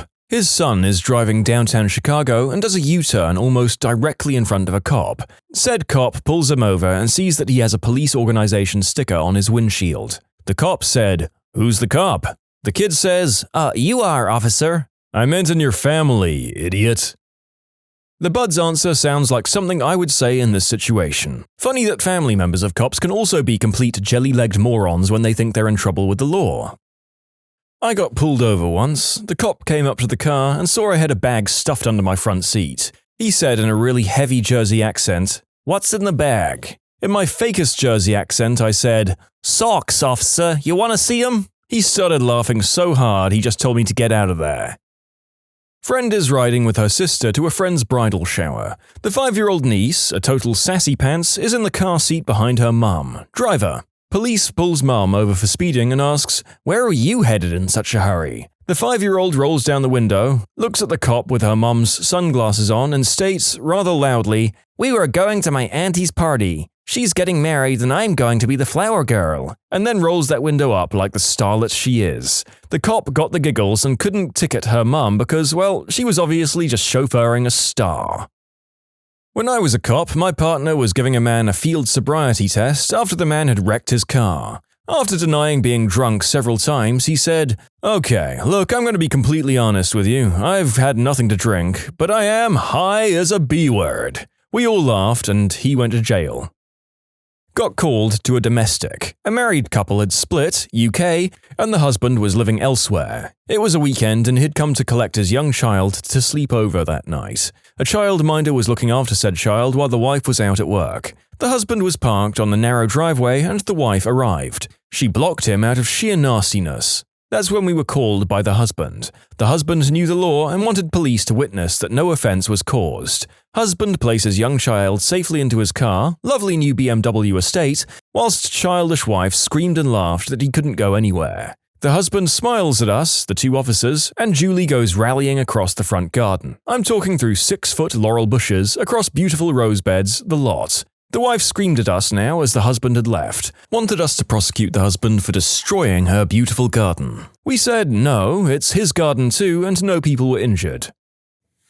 How are white people stereotyped in predominantly non-white cultures? My wife from Cameroon was very surprised when she first saw white people that were poor. She didn't think it was possible. However, once I went to visit a market and I heard a guy shout, "White people are rich, but not this one. This white guy is poor." That was probably a clever way to get my attention to sell me something.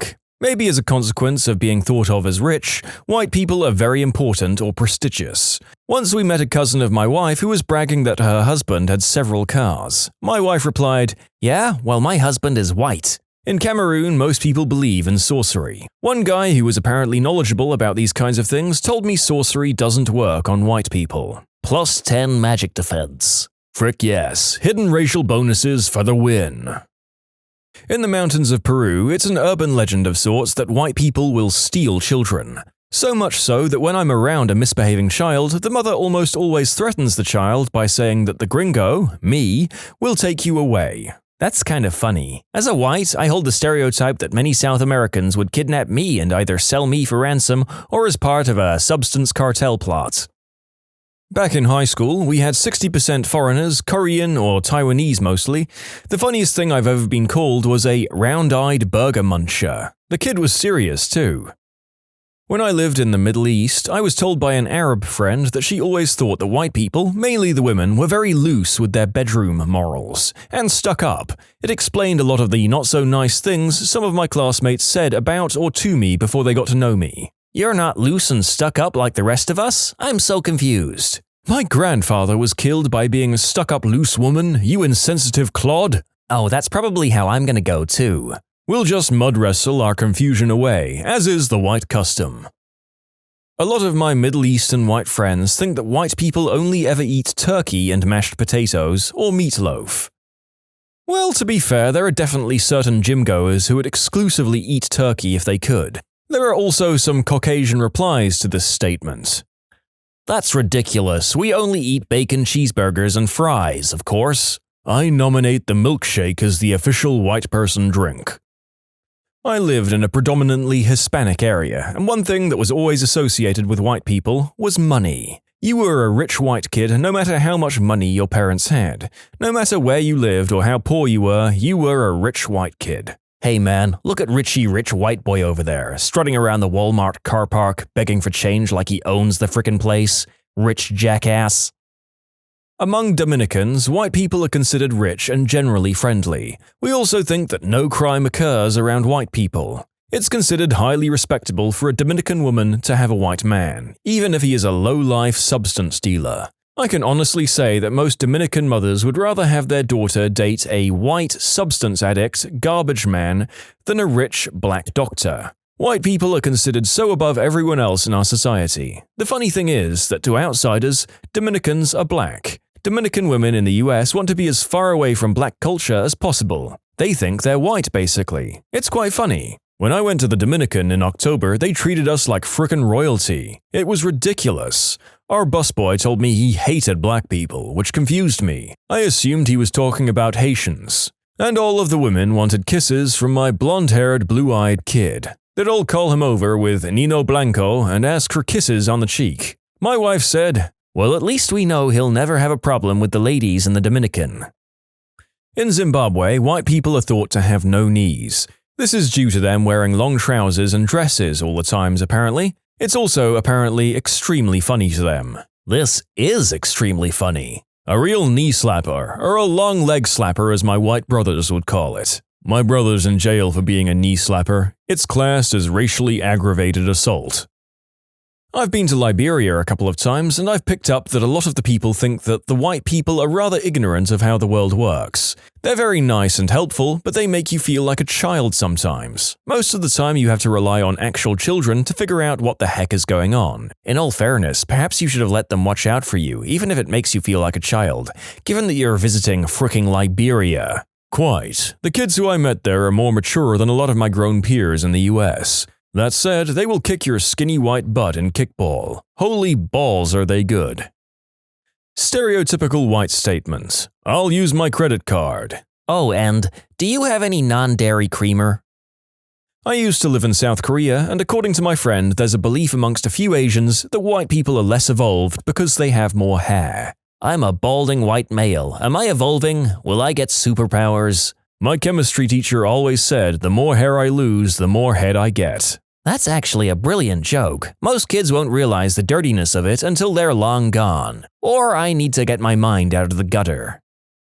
I've lived in Tokyo most of my adult life. There's a stereotype hierarchy that goes from foreigner, that's the most important, then to the subsets of white, automatically considered a loudmouthed American who only speaks English, or black, automatically considered a hip-hop gangster who only speaks parody MTV English, or Asian. Yes, that's a stereotype in Japan. You'll be considered a dirty, poor Asian. I'm a musician, and unfortunately my appearance means I fall into a further subset. Dangerous foreigner, probably a drug dealer. Because in Japan, everyone assumes most crime is by foreigners. Actually, crime by foreigners is proportionately much lower.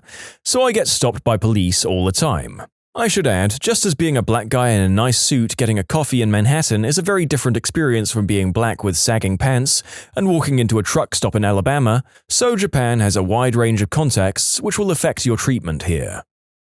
My friend from Vietnam always talks about white people being crazy. He'd say if a black or Asian guy wants to kill you, he'll just shoot you. But if a white person wants you dead, he will eat you and commit the unspeakable act on your family. Well, to be fair, in Vietnam, it's not hard to see where this one came from. White people dance with their elbows instead of their hips. False. I do not dance at all. In your face. Then you ain't no friend of mine. White guy here, but when living near the border, I had 3 different Mexican guy friends tell me on 3 separate occasions that white women are freaks, i.e. promiscuous and adventurous to the point of intimidating. Apparently, I've been hanging around the wrong white women. Nah, you just haven't been hanging around enough Latina women. White women are freaks in comparison, going by general cultural tendencies. Oh, I know, the Mexican girls had flirting perfected beyond all comprehension, but from what I could tell, that's as far as it goes. See Pierce Brosnan's quote as Julian in The Matador. After flirting with some Mexican schoolgirls, he says, "I hate these Catholic countries. It's all blushy and no..." redacted by the narrator of this video. Where I grew up, the word for white man was Mzungu. Came from the word Kuzunguka. It means to walk around in circles. In my opinion, this is a good basis for what they thought of white people. They sell shirts with Mzungu written on them in Kenya, presumably to tourists. My white father bought one because he thought it was humorous to have a shirt with "white guy" written on it. Did you grow up in Zambia? I was there this past summer, and wherever I went, people would point and yell Mzungu. Note to self, if ever in Africa and people yell Mzungu, start walking around in circles and observe reaction. I have one of those shirts. I bought it in Uganda and it says, "My name is not Mzungu." I heard that word so many times in those 2 weeks that when I finally saw the shirt, I just laughed and threw copious amounts of money at the lady. They knew how to work the tourists, haha. I mean, it sounds like it would get you laughed at in the country for wearing it, but if you don't mind, great. Also, I hope you wore it back home just to confuse people. In Western China, where seeing a white person is so rare that people would stop dead when they saw me, stare, and often pull out a camera to snap some pictures of or with me, white people are considered beautiful, fashionable, sometimes ignorant, and a little sneaky. They assume we all speak English. Most people assume that I was British, I'm American, because I'm skinny. In fact, I had people ask me, after finding out that I'm from the US, "Why are you not fat?" I didn't talk a lot of politics with everyone, kind of a touchy subject in China, but I talked about it with the family I was living with. They thought that Americans were warmongers. They thought it has been too long since we had a real war on our soil and we've forgotten what it's like. We go into war to try and help people, but their opinion is that war helps no one. Some Koreans jokingly think that a lot of white American people greet each other with, "Yo, what's up, man?" with the hand grab chest bump. Every male I know under age 22 does this regardless of race. Male under the age of 22 here, hand grab chest bump overcomes all barriers.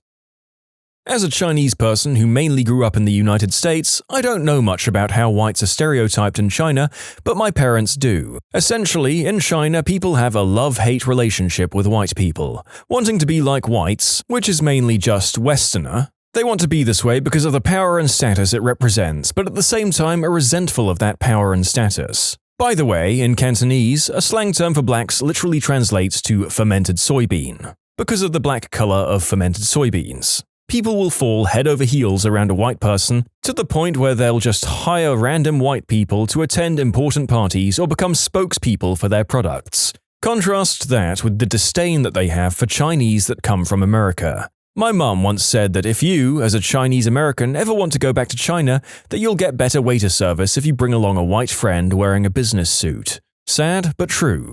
There was an Economist article a while ago that talked about how Chinese were crisscrossing Europe to buy a lot of Western goods because it was a symbol of status in society that you could afford to buy those things. Many Chinese, likely due to a lack of education and exposure, are what I'd like to call extreme passive racists. This means that they have very stereotypical views of other ethnic groups, but they don't plan on taking action on those beliefs anytime soon. I'm sure it's like this for many other cultures as well. So you're saying that if I moved to China and bought all my suits, I could do well for myself without a full-time job? I'd schmooze and eat for a living if that was an option. Yes, in fact, there's a lot of people whose full-time job it is simply to be white and wear a business suit as part of a group of people in China. Now we know what Barney Stinson's job is. Ha! Please.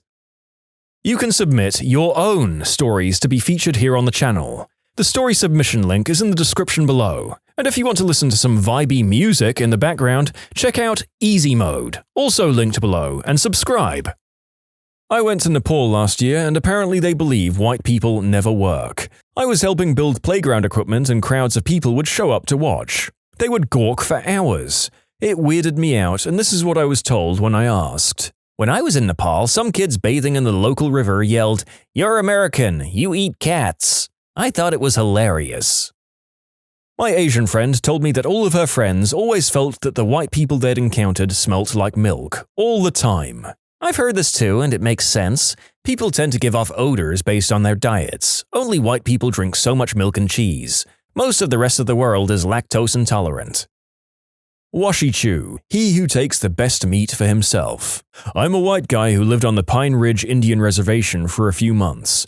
I always thought that Washichu was the only slur I've ever been called that actually bothered me. A young Oglala told me it means takers of the fat, for white people killing buffalo and only taking the fat. The best part. We had a little joke or pun at meals. Who took the last piece of fry bread? Washichu? Other stereotypes held by some Oglala were that we're all incredibly hairy, which we pretty much are compared to most Native Americans, and that we're all uncircumcised. I still don't really understand the uncircumcised thing, but I saw that a lot in graffiti. In Gambia, we think you're really nice. Seriously. I live in Bangkok, and here, white people are seen as rich, culturally disrespectful, and for the men, specifically, randy deviants. Also completely unable to eat spicy food. There's a few stereotypes I grew up hearing about in an immigrant mixed race, South Asian and African, family in the West. These mostly seem to be about middle-class white people. Note, I'm simply reporting these, I don't agree with them. I'm writing them as if my grandparents are saying them. For example, white people don't love their kids as much because they kick them out when they're 18 and don't support them after that. Also, white people are not as educationally driven when it comes to their children. For example, they won't work long hours in a multitude of jobs and save pennies to send them to the best schools and hire extra tutors and focus on their kids winning maths championships and stuff.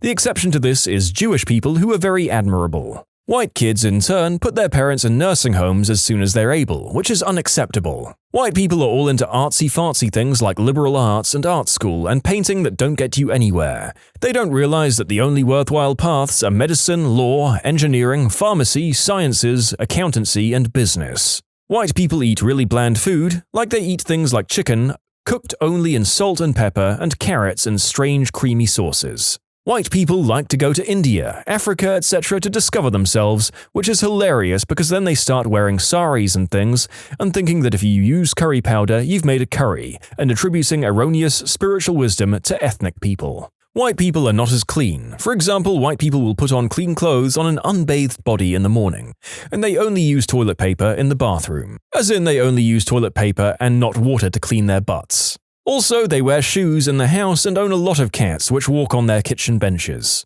White people are more random about doing the deed, specifically white women. If you take them to a fancy restaurant and give them a rose and chat about poetry, they will sleep with you. Disturbingly, this is according to my grandfather. That's apparently all it takes. Some white people smoke green herb with their kids. White people drink a lot, especially white women who often inexplicably consume wine alone. White people are obsessed with wine.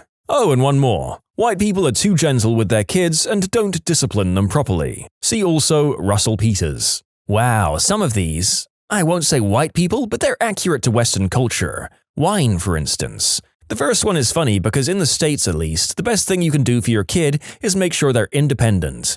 Americans thrive on the idea of independence. Funny that, to other people, that means you love them less. Out here, we'd find someone weird for living too long with their parents, psychologically weak and codependent. Well, that last one was a real bundle of opinions. Gotta say, this whole thread has been really educational. And no, I won't be doing the accents for some of these cultures, for hopefully very obvious reasons. The stereotype of whites amongst South Asians is that white people can't manage their finances properly, and that they are, in a selfish sense, self-concerned rather than being considerate about others. In that parents kick out kids at 18, and kids throw their parents into old homes, all because they're self-concerned and only care about their own lives. Also, that they can't plan for the future, part of why they're poor with finances. Also, white people, particularly Americans, are scared of everything. Seatbelts, pollution, terror attacks, etc. And by that I mean to an unhealthy level of scared of stuff in their minds. That's generally the stereotype anyway. I've later updated this to address people rightfully bringing up my calling Asians inconsiderate. Keep in mind, the thing of most importance to South Asians is family, and it's family and social circles that they feel deserve the most attention. Given the highly populated natures of these countries and the laissez-faire styled capitalism society, one quickly realizes that being considerate to everybody is shooting yourself in the foot, unless everybody else is also considerate, which is rare. Thus, this consideration is limited to your family and friends. It's not as extreme in South Asia, in that they're willing to help a random stranger if it isn't detrimental to them, but the further extreme in an even more populous country such as China can be seen with the toddler and van accident. So I'm just giving that perspective where they're perplexed by why white people don't have any consideration of the ones they love, family. And you dolts, I don't mean that whites are literally afraid of seatbelts, rather the wearing of seatbelts from fear. I'm also South Asian, and I think that most of the stereotypes I've heard come from the fact that South Asians, and most Asians for that matter, are very collectivist, while America is becoming more and more individualistic. Therefore, people assume Americans don't care for anyone but themselves and have no respect for family. As someone mentioned, putting your parents in an old folks' home rather than caring for them personally. And have no culture as a byproduct of not having any traditions or community. Interestingly enough, I know many people in my parents' generation who emigrated to the US, who abhor the idea of their children, in my generation, taking care of them in their old age. They like the idea of being independent and have no desire to do the work that generally goes along with staying with your kids, like looking after your grandchildren all day. As a Caucasian who lived in China and other parts of Asia for some years, I'm generalizing a couple of stereotypes I came across. Not everybody has them, of course. White people are all from the US. I'm not, by the way, and can all speak English. White people all have money. White people have more beautiful skin and eyes. White people who marry a local and have a kid will have a very smart child, because it's mixed. White people cannot understand Chinese, so it's fine to talk about them openly even when they're 1 meter away, never mind if they understand every word. Many white people have a more open attitude towards relationships. White people can be more rude, but that's mostly okay because they don't know better. As a pink, I mean white, in China, I've pretty much never encountered hatred or open attacks. The racism, for better or worse, slightly favors white, which I suppose has to do with the average income of foreigners there. Chinese have a lot of whitening products advertised, which I suppose may have to do with certain lower status jobs like field workers having more exposure to sun. Hence, they're darker. However, my views are filtered from the racism I as a white encountered. In other words, there may be a lot of stereotypes I've never heard of because nobody told me, or because of the language barrier. I speak a bit, but wouldn't understand everything. All in all, Chinese were incredibly open and friendly, including being openly outspoken about race. Note that the stereotypes some Westerners I talked to had about Chinese were much more brutal than this. They're like ants, uncreative, can't be trusted, etc. were some of the bad racist highlights I encountered. Also note that the stereotypes of Chinese in relation to blacks are worse too. Talking about race, I've asked a couple of Chinese, what would your parents say if you dated a black guy? And the answer was often that the parents would be strictly against this. As a final note, let's repeat. Above stereotypes are not held by all Chinese. Maybe not even the majority. Maybe they're only a minority. They're just some vocal patterns that I ran into. In my family, I was always told by my parents that white people were lazy, never put value on education, and had no culture of their own. It's obviously not my own opinion. Chinese here. My parents think that white people are all divorced. I'm surprised this hasn't already come up. When I lived in the Bay Area in San Francisco for about half a year, any of my friends that were Chinese or Korean thought that all white people never took their shoes off. I was constantly reminded to take my shoes off when entering their houses because they thought we all just walk around the house dragging dirt everywhere. Chinese in China view white people with fascination and curiosity, like they're aliens from the planet Caucasoid. They generally don't have strong negative opinions of white people. However, Chinese expatriates living in the Western world think most white people are extremely selfish and completely tactless. Many are also seen as outwardly polite but inwardly racist to some degree. Some, not all white people, are seen as excessively aggressive and have very incurable alpha male syndrome. They seem to be poor problem solvers, only able to plan 1 or 2 steps ahead. They don't like to think unless they have to. They can be very attractive but age very quickly and seem to gain weight easily, especially the women. They're thin-skinned. And in negotiations, dealing with them bluntly and directly is the preferred approach over diplomatic and passive-aggressive methods. Also, never let white people borrow anything for very long, because after a while, they'll consider it theirs and won't return it. I lived in South America for 9 years, and the predominant stereotype is that white people are rich, entitled, and immoral. White women are seen as easy. The former comes from nearly a century of abuse from the US government and corporations, particularly the latter. US tourists most certainly do not help alleviate this. The latter comes from adult flicks. As a white guy, I ran into a lot of prejudice until people realized I was far more South American than American culturally, and spoke perfect Spanish. These feelings mostly manifested in me getting charged roughly 10 times the cost a local would, whenever I went anywhere or bought something. Until I began to haggle in Spanish and they realized they'd made a mistake in judging me. I wanted to offer my own experiences and noticed most of the comments up top refer to Asian stereotypes. What names of people you've met made you wonder what their parents were thinking? Boss's friend named their kid Monster Galileo, followed by their last name. The nurse tried to talk them out of it. They called in child services to talk them out of it. The people insisted. Kid goes by Galileo. Honestly, I kind of like the sound of it for an adult or a performer's name, but being a kid named Monster has to be rough in school. I feel like you'd be cool as heck in elementary school if you were named Monster.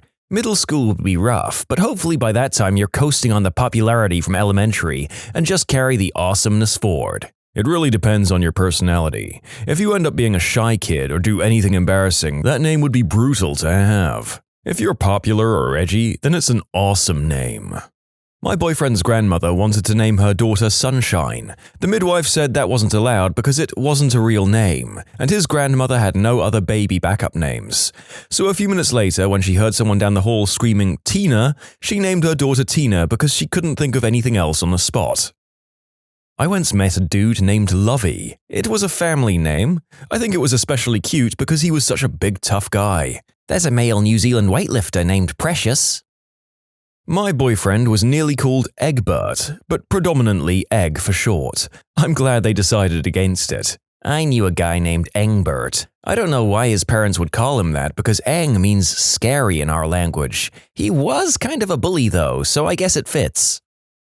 I worked at a registrar for a while, and among the birth certificates I got, some of the standouts I saw were Killer, Syphilis, and Sweet Prayer Sunrise. This last one was a boy. Any idea why someone would want to name their kid Syphilis? The father gave her both at the same time? The parents probably heard it somewhere, didn't know what it meant, but liked the ring of it.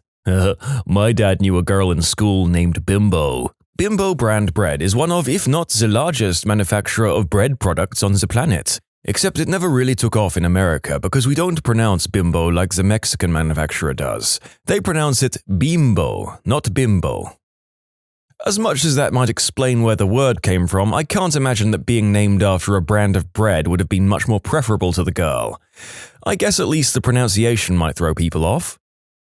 Before I was born, my dad wanted to name me Sky, but he thought that replacing the Y with an I would be cute. Thank goodness my mum isn't stupid, or I might have been named Ski. I knew a woman who named her daughter Sunny with an I. White, new age sort of woman. I don't think she realized it, ever. Was that girl always fighting with her sister, Shia?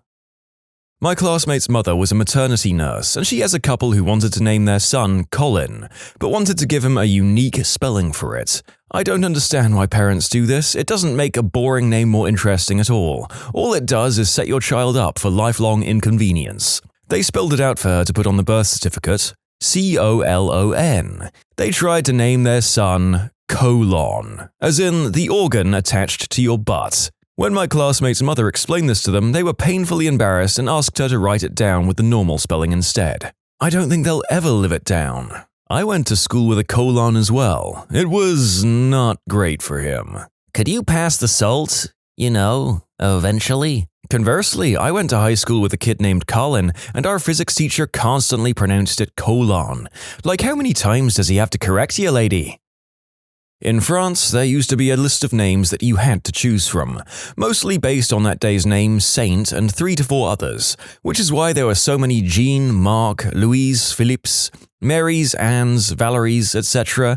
in France. Now it's free choice, but anyone can ask a judge to cancel a name choice and force the parents to suggest one the judge finds acceptable. So no names like Coca-Cola, Xerox, substance names, butthole, Nutella, fruit, devil, blue, murder, plus the rejected name gets added to a banned list to streamline the rejection in the future. In Denmark, we still have an approved list of names. You can apply for a name to be added, but other than that, you choose from the very long list. Portugal also has a list of names. It's included multiple spellings of the same name. Eric, and Eric with a K are all allowed, though Eric's not really a Portuguese name, and names that aren't just from the Portuguese language. I think they are there so that children of third-generation immigrants can have names from their cultures. However, if at least one of the parents isn't Portuguese, you're allowed to name your child anything that's not offensive. My brother talked my mother out of naming me Mulan because he had a major crush on her and didn't think a sack of potatoes like me deserved to be given her name. I tried to tell someone not to name their kid Tarmac. They learned the word from NASCAR. They could have just named him Jimmy, Jeff, or Dale. Not a nurse, but as a med student, a patient wanted to name her child Mudpiles. The nurses silently protested and waited a few days. Mum changed her mind. Mudpiles, I love it. God, what kind of a kid Mudpiles might have been. The S at the end really makes it. I wish the mom hadn't changed her mind. I would support baby Mudpiles all the way. I mean, maybe the mom was also a med student, just considering that Mudpiles is a pretty common acronym that med students find helpful. My ex-husband didn't think it was fair that girls could be named Grace or Hope, etc., and seriously suggested Pestilence, War, or Plague for a boy. His choice for a girl was Tangerine. Fortunately, we never had any children. I'm a Grace, still waiting to meet the pestilence of my dreams. The thought of meeting someone and them being like, "This is my son Plague and my daughter Tangerine," is killing me, oh my god. Another story where I can bring up Discworld characters. Allow me to introduce Hope, Charity, Chastity, and Prudence Carter, and their brothers Animal Lover, Anger, Deviousness, Covetousness, Jealousy, and Catastrophe. You can't just leave them hanging with that small reference. The Carter parents were a quiet and respectable Lancre family who got into a bit of a mix-up when it came to naming their children. First, they had 4 daughters who were christened Hope, Chastity, Prudence, and Charity, because naming girls after virtues is an ancient and unremarkable tradition. Then their first son was born, and out of some misplaced idea about how this naming business was done, he was called Anger Carter, followed later by Jealousy Carter, Animal Lover Carter, and Covetousness Carter. Chastity was enjoying life as a lady of negotiable affection in Ankh-Morpork, Prudence had 13 children, and Charity expected to get $1's change out of 75 pence, whereas the boys had grown into amiable, well-tempered men, and Bestiality Carter was, for example, very kind to animals. My uncle wanted to name his daughter Raider God. I'm glad they settled on Jada.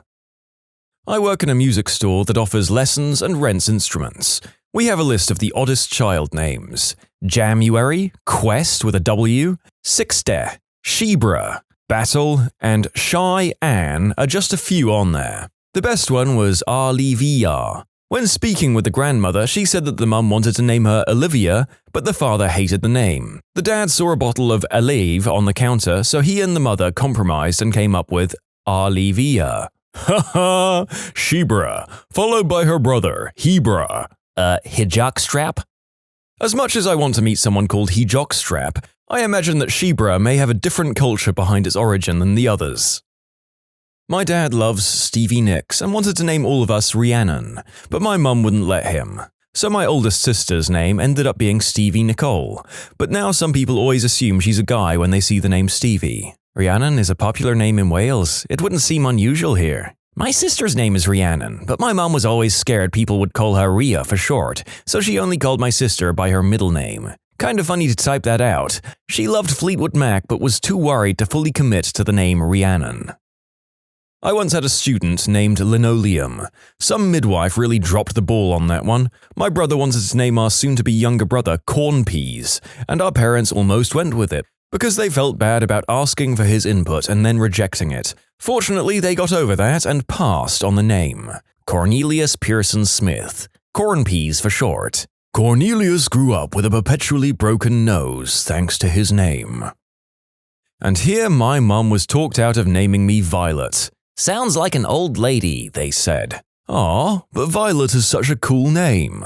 I know. Instead, I got one of the most common names of the 80s. When I went to college, I lived in a hallway where there were literally 6 of us. My roommate had the same first name as well. I do like my name because it sounds good with my last name, but I have only once met a Violet in 37 years, and she's my friend's niece. I'm a teacher.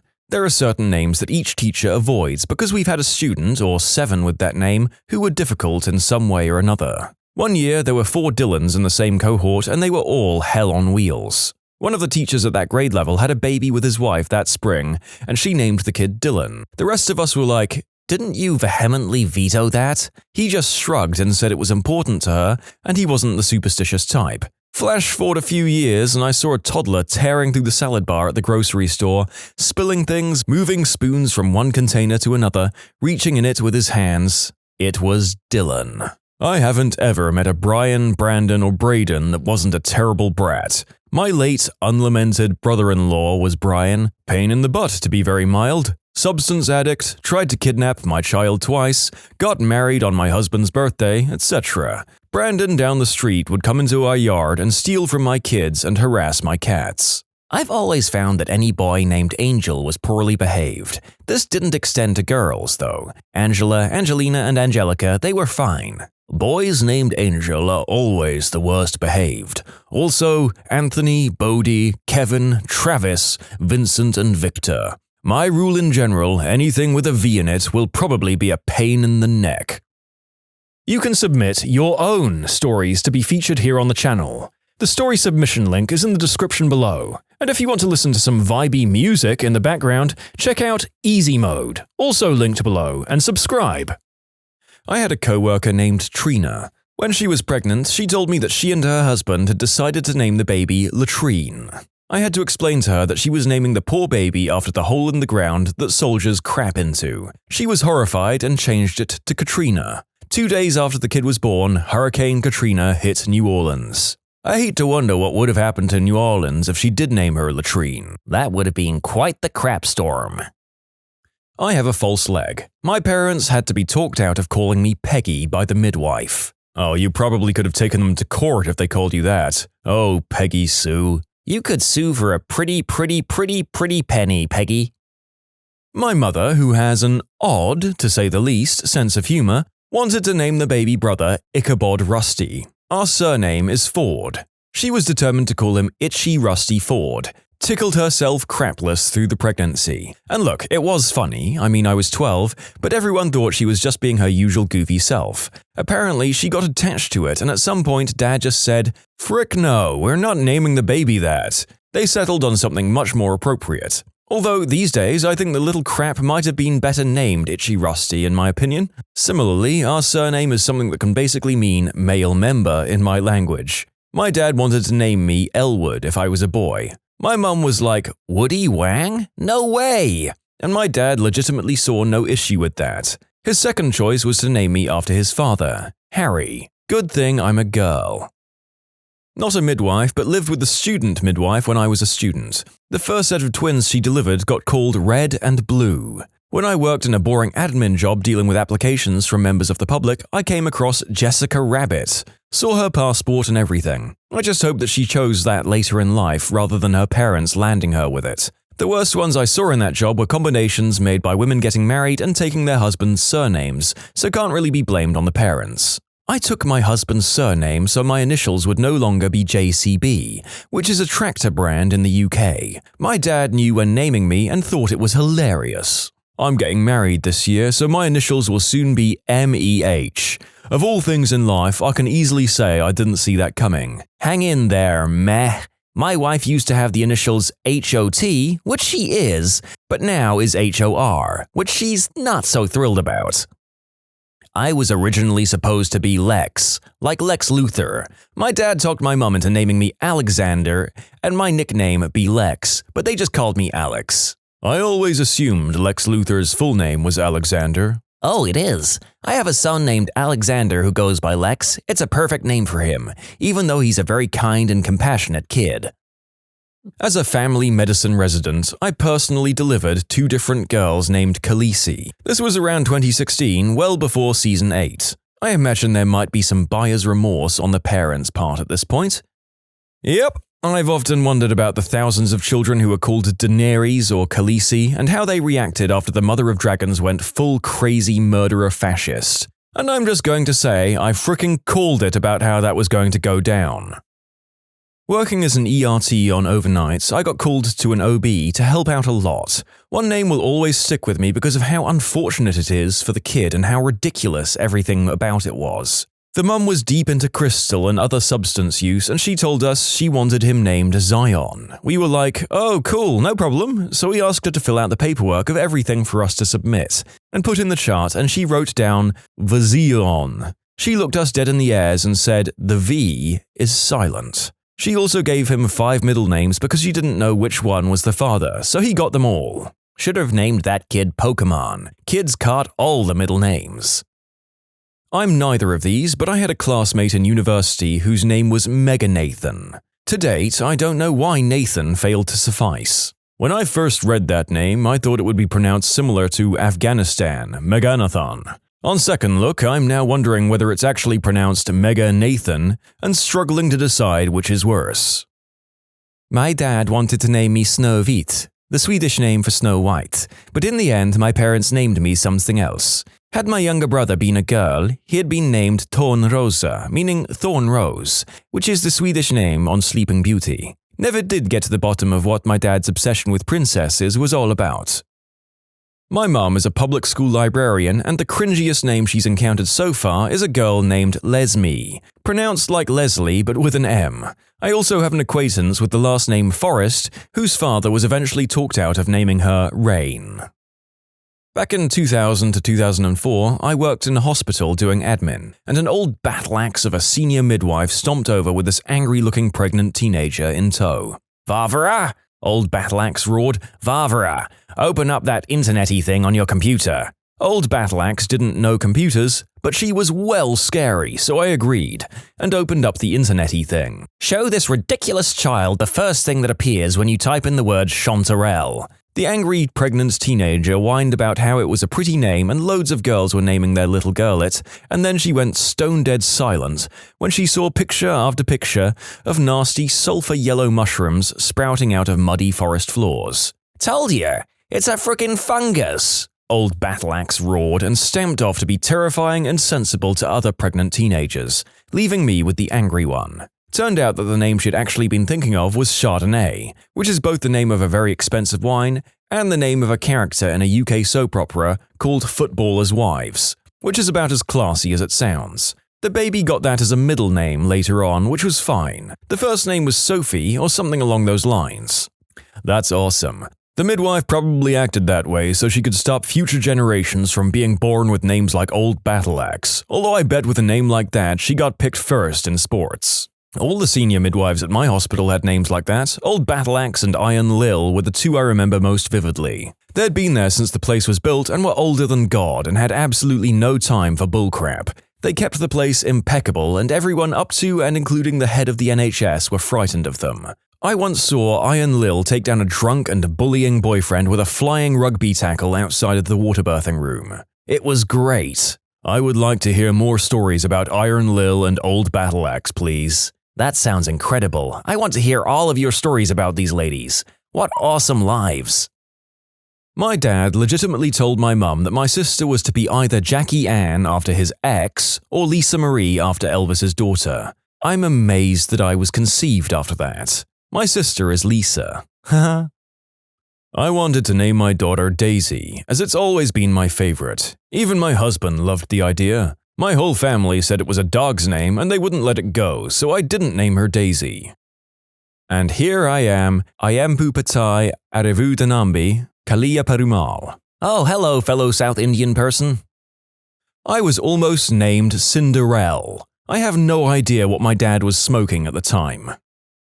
My coworker went to school with a girl named Fallopia. I feel sorry for her, especially when she takes biology classes and they have to talk about fallopian tubes. I know a teacher who has an elementary-age student with an African name that unfortunately does not translate well into North American English. The kid's name is Akok Ring. And yes, I wish I was kidding. In my high school, there was a kid whose name sounded like the F word when pronounced in English. I kid you not, all of the teachers called him Lucky instead. I don't know the details because he was an upperclassman and I didn't know him personally. My mum wanted to name me Kirby, after her vacuum. Thankfully, my dad talked her out of it. I currently work with someone whose name is Immunique. I don't think any midwives or nurses were involved with the naming. I met a child called Immunique once. She was not the only one in her class of first graders named that. You could tell it already annoyed her as she had to spell it out to me and the other adults there. Well, color me surprised that there was more than one child with that name in a single educational institution. Does this come from a TV show or something? Is it the Khaleesi of the 1980s? My mom had to talk my dad out of wanting to name me Prudence.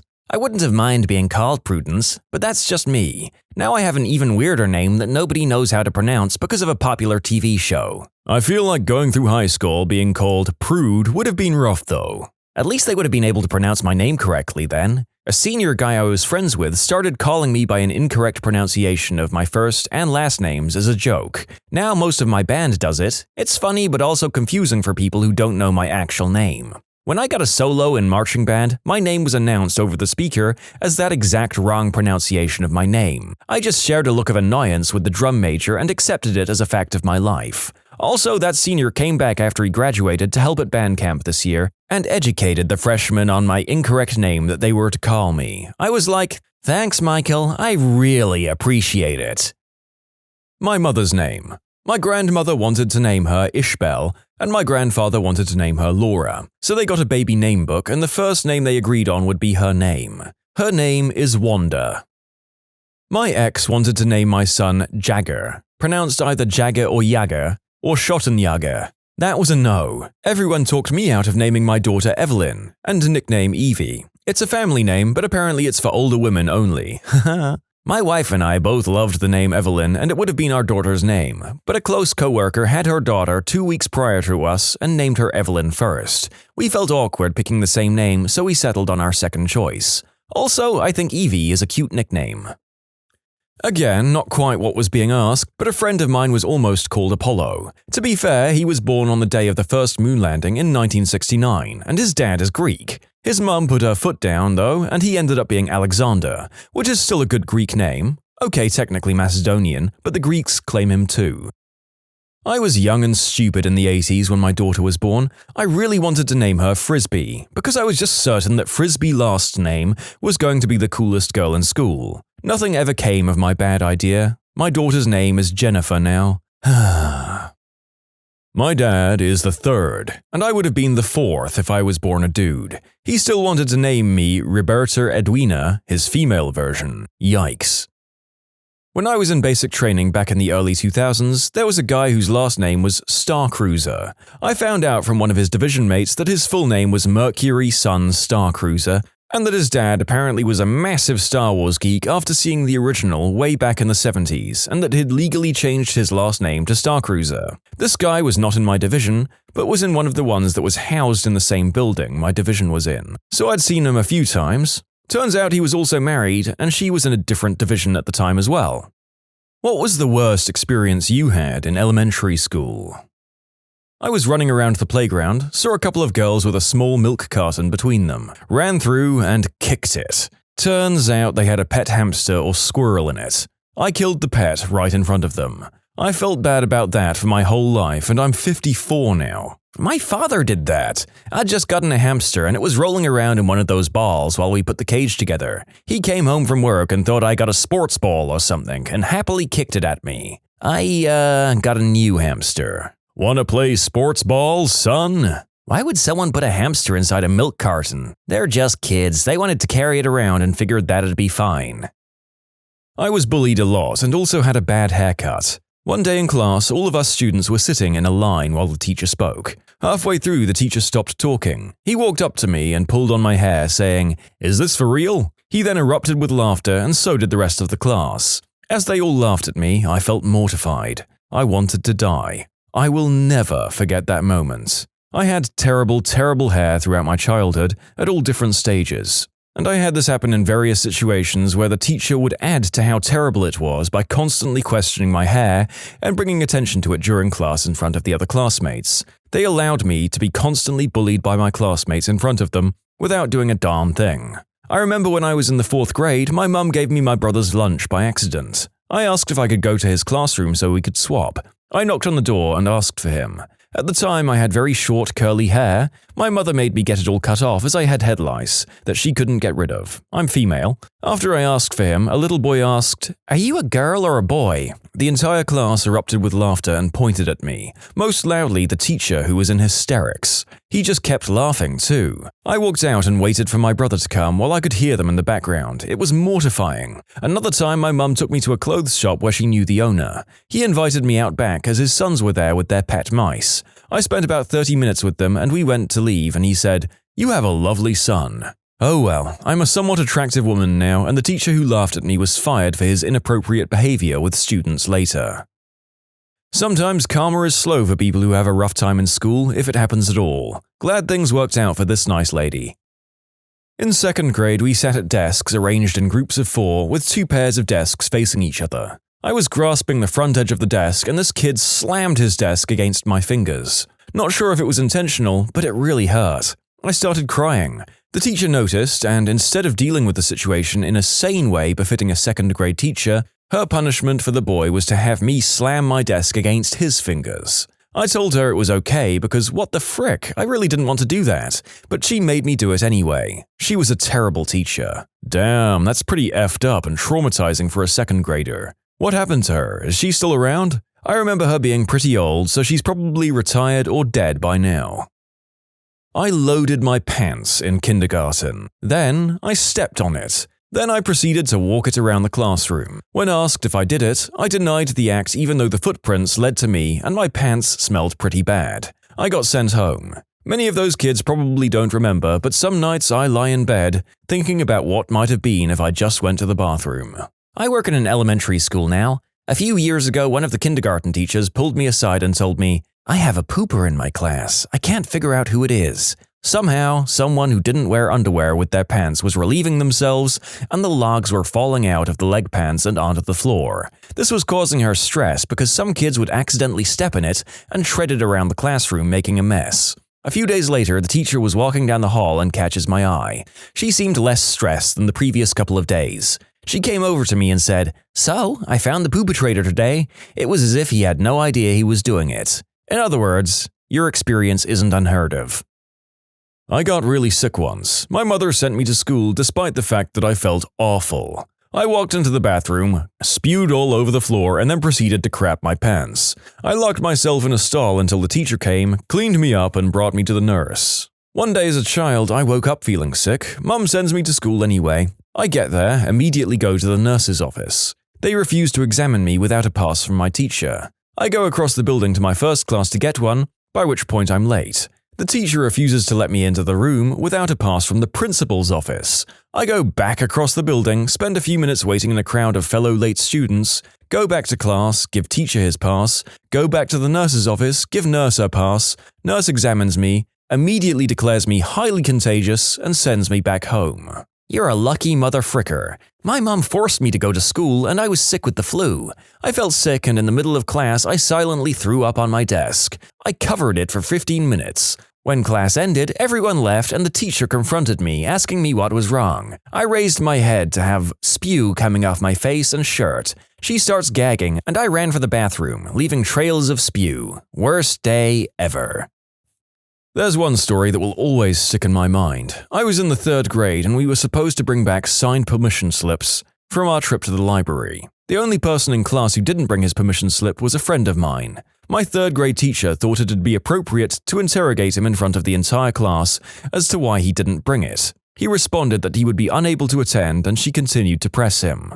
All of a sudden, he bursts into tears and explains that he has to attend a funeral. You'd think she'd have the brains to stop there, right? Wrong. She still has the nerve to ask, "Whose?" I'll never forget the look on his face when he replies, "My mum's." I freaking hated that teacher so much for so many other reasons too. He moved about a week after that and his father got in contact with our family, updating on their status, which wasn't exactly great. That was my worst experience.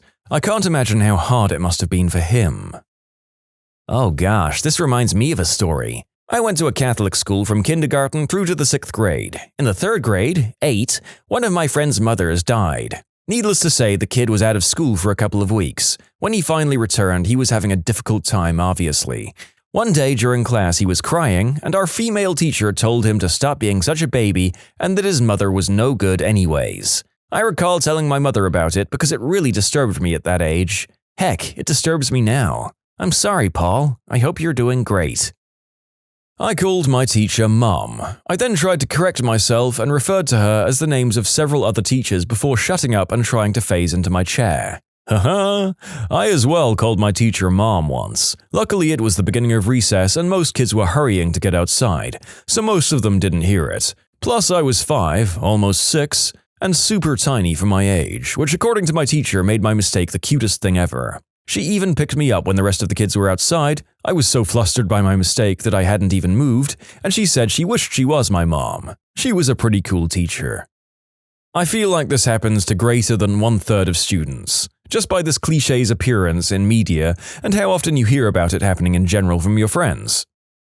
Had a teacher tell me I was a slacker when all I wanted to do was mind my own business. She constantly took me out into the hall because I wasn't talking as much as I should, and lectured me how I was disturbing everyone else. Even had my parents come in at one point. Sorry I was a quiet kid, lady. So you were disturbing people with your silence. Yeah, I even burst into tears at one point. I didn't know what I was doing wrong, and this lady didn't let up. It scarred me. I always go with the whole, "We're worried about you. You don't ask as many questions as the other kids" thing. Of course I was quiet, and I'd always think that the reason you ask questions in class is because you don't understand something.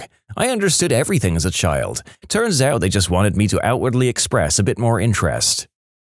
There was this lady at my school who taught special ed, who was a typical scary-faced witch. One day she took us to indoor recess. Our normal teacher couldn't take us for some reason, and I was skipping happily like a normal child would do. She immediately scolds me and says that I can't play in recess. I had to sit in a chair in the corner of the gym while I watched all of my friends play some weird game. After the first round of the game was over, I got to go play with them because I assumed that my punishment wasn't as severe as sitting out the whole time. Nope, I was yelled at and told to sit back down. For skipping, like the happy child that I was. We had a teacher like that too.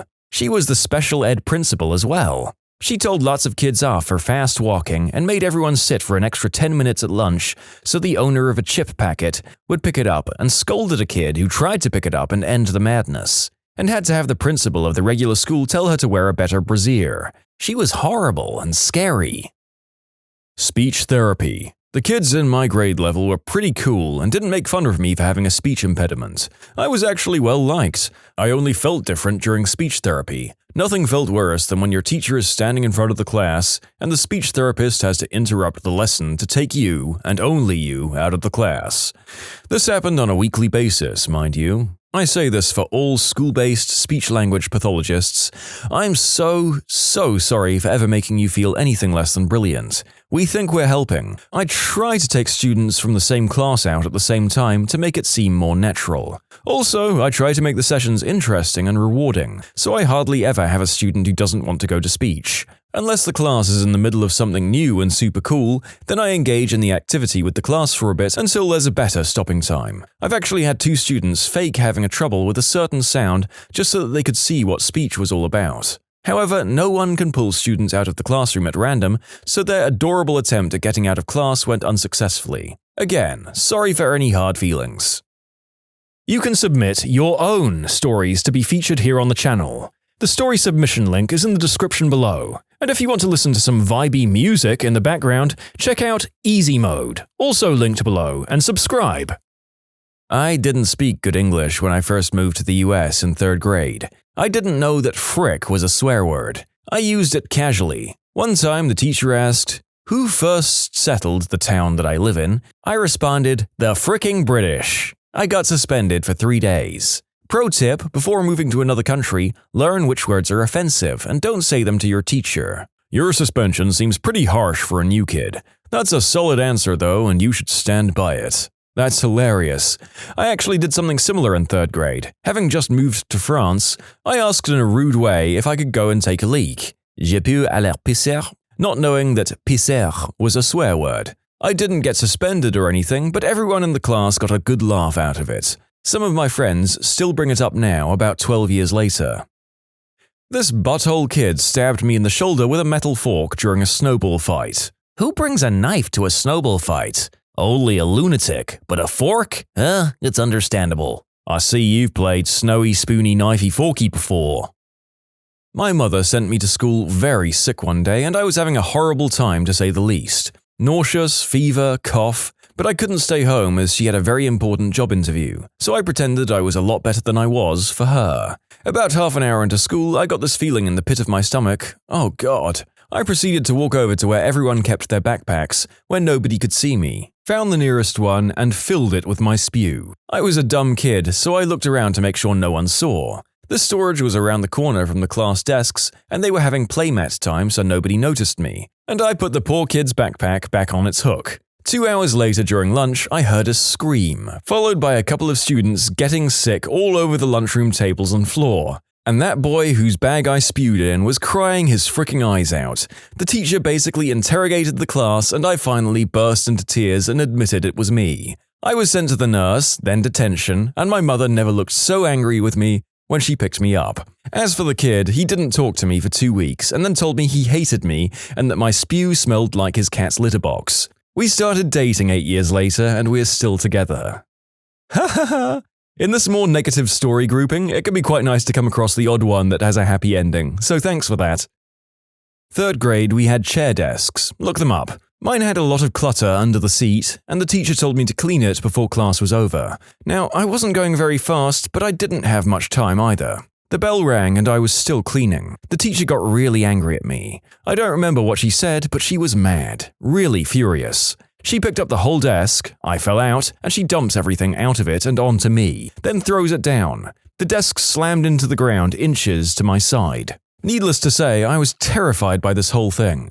I told my mum told the principal, and they called the police. But I was too scared to say a word to the officers. I just bawled into my mum's arm. With nothing from me, there wasn't much they could do. At least I was moved to a different class. My 1st grade teacher also used to dump students' desks, sometimes with students still in them, out as well. She was a C-word. I'm sorry you had to experience this too. I will never understand why people like that decide to work with children if they hate them so much. Some of them just don't know they hate children until they've spent a decade teaching them.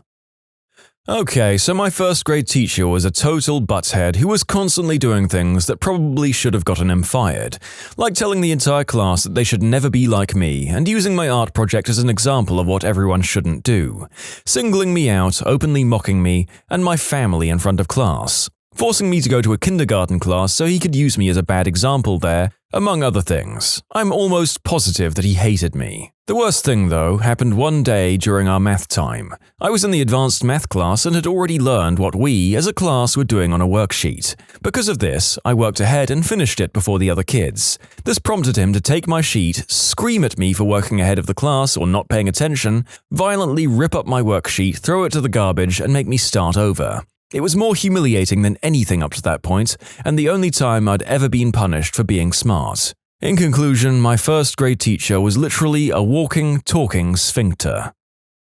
My teacher did something similar to me in 6th grade. I went to a private Christian school that was known for being less academically advanced than the other schools in the area, and I was pretty far ahead of a lot of the people in my grade. I also had ADHD, diagnosed but untreated, so during lectures I'd get bored and quietly work ahead. The teacher caught me one day and ripped up my work in front of the class in the middle of her lecture. I told my mom and the teacher ended up getting fired. Sort of a last straw deal, I guess. Good riddance. Frick you, Mrs. Myers. I remember another time I was reading after finishing my work, and she confiscated my book and made some sort of snide comment about it. She was mad that I wasn't double-checking my work. I ended up going to the principal and he got it back from me since Mrs. Myers refused to give it up until the end of the week, even though it was a library book. Oh my god, frick you, Mrs. Myers again. I had long hair in kindergarten or 1st grade, I can't quite remember, but a kid used to always tease me about it, saying I looked like a girl. I'm a dude. Anyway, I dragged him out into our little cubby space in class and gave him a haircut with safety scissors. The old ones cut hair pretty well. Got in a ton of trouble. By the way, if you lived in Las Vegas 20 years ago, and this was you, my bad. You don't lie about those scissors. When I was really young and coloring in class, I think this was in kindergarten, I was getting annoyed at my hair for falling in my face, so I just grabbed the safety scissors and gave myself bangs. According to the teacher, I did a really good job at them too. When I was a kid, I was sloppy and disorganized. It wasn't on purpose.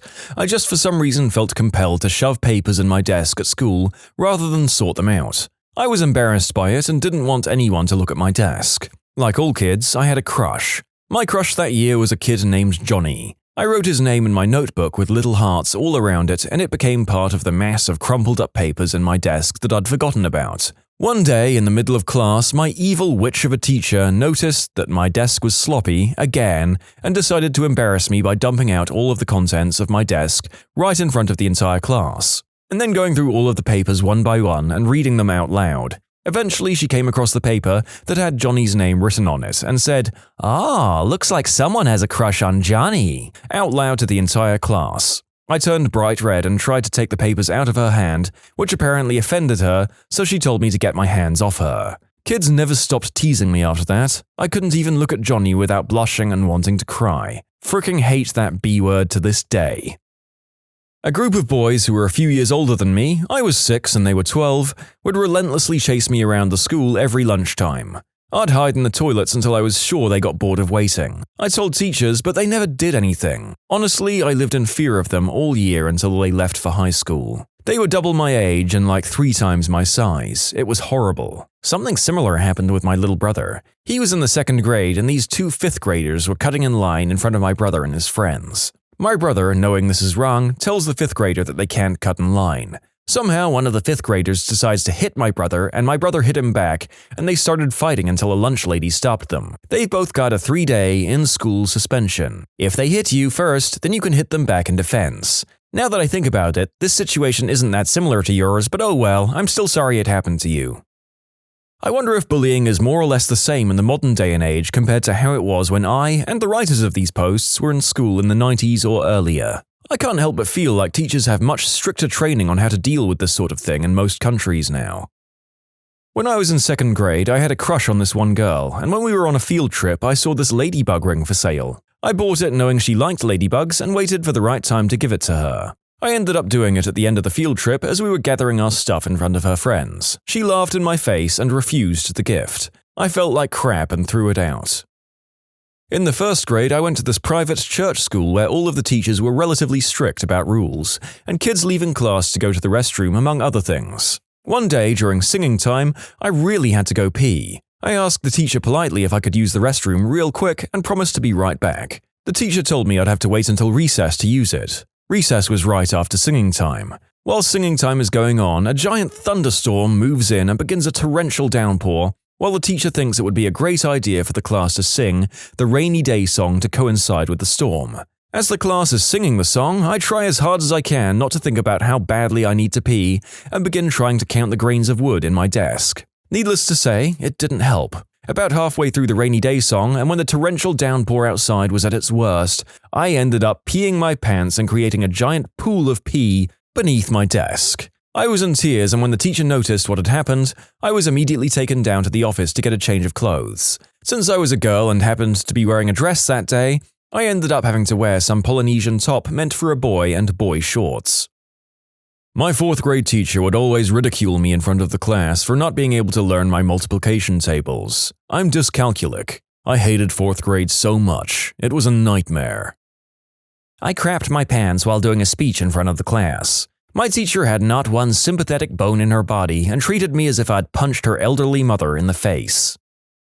I was a bathroom monitor with my friend. He took the boy one, I had the girl one, and they were obviously next to each other. We were just talking and messing around, and at one point I jokingly held his shoulders for whatever reason, and this teacher starts screaming down the hall for me to let go of him, what am I doing, etc. I also had the meanest 1st grader teacher who didn't believe that I wasn't bullying him, and kept demanding that I do to her what I did to him to prove it. I still freaking hate both of those teachers. My kindergarten teacher changed my card from green to yellow because I tugged at another girl's t-shirt to tell her that I thought it was pretty. I've got to be honest, I flipped out like SpongeBob did in that one episode where he got a good noodle star taken away.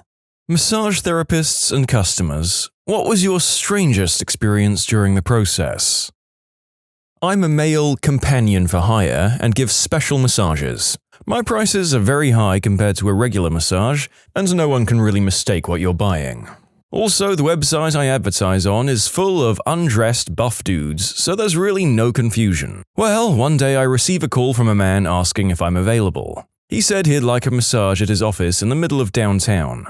I didn't think much of this as I've done this kink for a few people before. They normally run a small business and nobody is there at that time of night. Innocent enough. But this guy requested it to be at lunch and gave me the address to a bustling building. When I arrived, it was filled with people in a beautiful open space office. I brought my massage table and people were making light conversation with me thinking I'm a legit masseuse. This was way out of my comfort zone. I'm used to dealing with pervy guys in dim-lit rooms, not talking to Karen and her friends interested in booking a massage. When I finally met the guy, he led me through to a maze of people and departments. Everyone was staring as I was dressed like a man-ho, while everyone else was in business attire. Tank top, grey sweats, and no underwear. Gotta dress the part, you know? He leads me to an open room that had been converted into a massage area, meaning there's no doors, just a paper curtain divider that blocks the view from his co-workers. I started the massage and was thinking, he can't possibly think I would do anything here, right? This is insane. After 30 minutes, I get a sense that something is off. I'd glide my hands to more intimate areas, but he keeps talking casually. Most guys would pop a tent, or ask to be massaged near their groin, or start touching my junk. But he was talking about his wife and daughters. I immediately asked him how he found out about me. He told me it was a recommendation from one of his friends, then started going on about his relationship with this guy and how they have a very strong friendship and that they would constantly prank each other. I froze and my heart dropped. This guy thinks this is a legit massage. This was supposed to be a prank that somehow got way too advanced without any party knowing. Hence why I'm in the middle of a tech office and he's so nonchalant about everything. I immediately went real masseuse and focused on his knots for the remainder of the time. He paid me my ridiculous fee and made a small comment about it being expensive for a massage, but it was good and convenient. I was beyond terrified as I was seconds away from doing some highly inappropriate things to this man right in the middle of his office, feet from his co-workers. This is my most eerie experience I've had yet. What's the strangest experience during the massage process? The one where the guy didn't try to do the deed with me. Did you level with him after and explain what you were actually there for? It seems like that would have been a great way to get an extra tip or something. I know I would have really appreciated knowing about that. No, I thought it might be way too embarrassing for him, especially at work. Instead, I really tried to give him the best massage possible and speak nothing of this. Until now. That is brilliant. I would have gently let him know at the end, or perhaps the client, blissfully unaware, recommended this gentleman onward at his usual rates and everyone profited. Not a massage therapist, but my dad is, and this is one of his favorite stories. When his clients come in, he gives them a list of Pandora stations to choose from for the session. A client comes in one day and picks 50s jazz, so like Ella Fitzgerald and stuff. The thing about some of these women from the 50s, some of their songs were not so subtly raunchy. One comes in and it's about a woman asking her lover when he's coming home, but she's singing lines like, "When are you gonna come? I can't wait for you to come. Come for me, baby. I love it when you come for me." He's in the middle of working on this woman's glutes when the song comes on and pauses to see if she's awake. She hasn't said anything for a while, so he figures she's just gone to sleep. It's a pain to stop what he's in the middle of working on, walk over to the phone and wipe all the massage oil from his fingers just to skip the song, so he makes a mental note to remove it from the playlist and keeps working. A few minutes later, when the song reaches its climax of a woman begging her lover to come, his massage bottle runs out of oil. Not a problem, he always keeps a spare on his hip because this happens. The thing is, sometimes when the bottle is being filled up, a bubble of air gets caught in the tube inside and it comes out with the first pump. He goes to pump the oil into his hand, and a mixture of oil and air comes out with a loud splooge sound, like a cartoonish imitation of a man reaching completion. He freezes, one hand on the pump and the other on this woman's butt. She didn't react, so again he thinks she's probably asleep. Then her entire body starts shaking with laughter. They're both laughing so hard they need to take a break from the massage to compose themselves. Thank God she was chill and found it just as funny as he did. I had a very eccentric, read creepy as frick client who came into our clinic one day wanting a Tui Na massage, type of Chinese massage. We usually leave the room to let the clients strip down into underwear before we commence, but with this guy I had no chance to get away. Before I had time to give him the towel, he dropped his pants to reveal a sparkling blue G-string that barely kept everything in place. The guy was about 58, huge beer gut, grey hair, gold earrings, and hairy like Robin Williams. As I started the massage, the guy started to tell me that he worked as a bedroom masseuse specializing in body slide massage. This is where the masseuse gets oiled up and rubs his body and fun bits all over before doing the deed with the client at the end. The whole time I was massaging him, he kept telling me that I was really good with my hands. He also repeatedly told me how good he was at his job and plugging his business with a hinting tone. A very awkward session. I enjoy a good butt massage, but I don't enjoy the amount of focus it takes to keep it at half-mast, at most for 90 minutes, instead of enjoying the massage so the undies stay on the bundies. I'm a licensed massage therapist. Seriously, let yourself relax. We've seen it all and we don't judge. Yes, whenever I see this happen to someone, I might get a little excited too because we're all human. But because I'm a licensed massage therapist, it's my responsibility and profession to ignore all indecent but natural aspects and continue to focus on the fundamental muscles during the massage. We're all human. Massage is obviously a delicate topic, so when we establish the expectations and boundaries before the massage begins, everyone can feel safe and know exactly what will and won't happen. I can never do this relaxing thing. I always decline any glute and thigh workout out of guilt. There's no problem with that. Professionally trained licensed massage therapists will never touch you anywhere you don't want to be touched.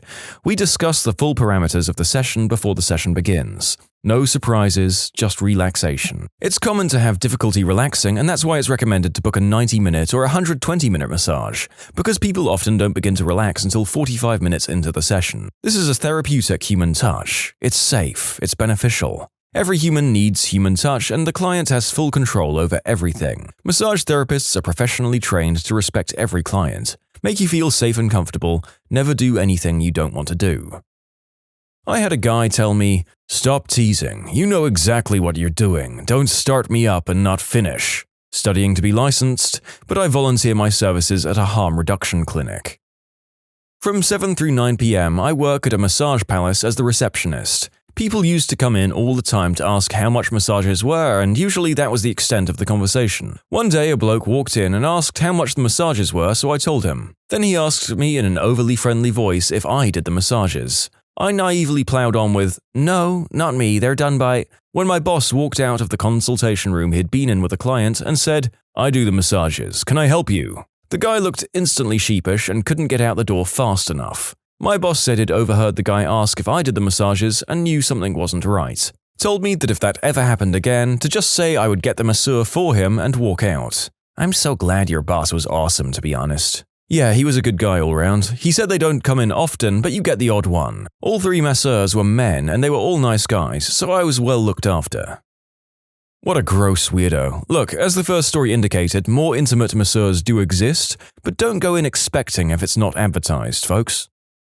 I do home visits. I'm a male masseur, by the way. Had a particular client 3 times. Usually I have clients stripped down to their undies. The second session, he got undressed, but I didn't think much of it as he seemed okay. At the end of the third session, as I was massaging his neck while he's on his back, he just started cranking it. I was kind of shocked in the moment and didn't know what to do. He reached for my hand as if to get me to finish him off, and at that point I stood up and said I've got to go. Was fairly awkward waiting for him to get dressed so I could pack my table and get my money and leave. I've had a couple of incidents in my 5 years. Female therapists would have it much worse. Sucks that massage is associated with that sort of thing because I really like helping people overcome aches and mobility issues, but it's hard to advertise without getting calls from guys wanting their eggplant tugged. My girlfriend is an LAC, and this dude used to come in and get acupuncture and crank it during the session.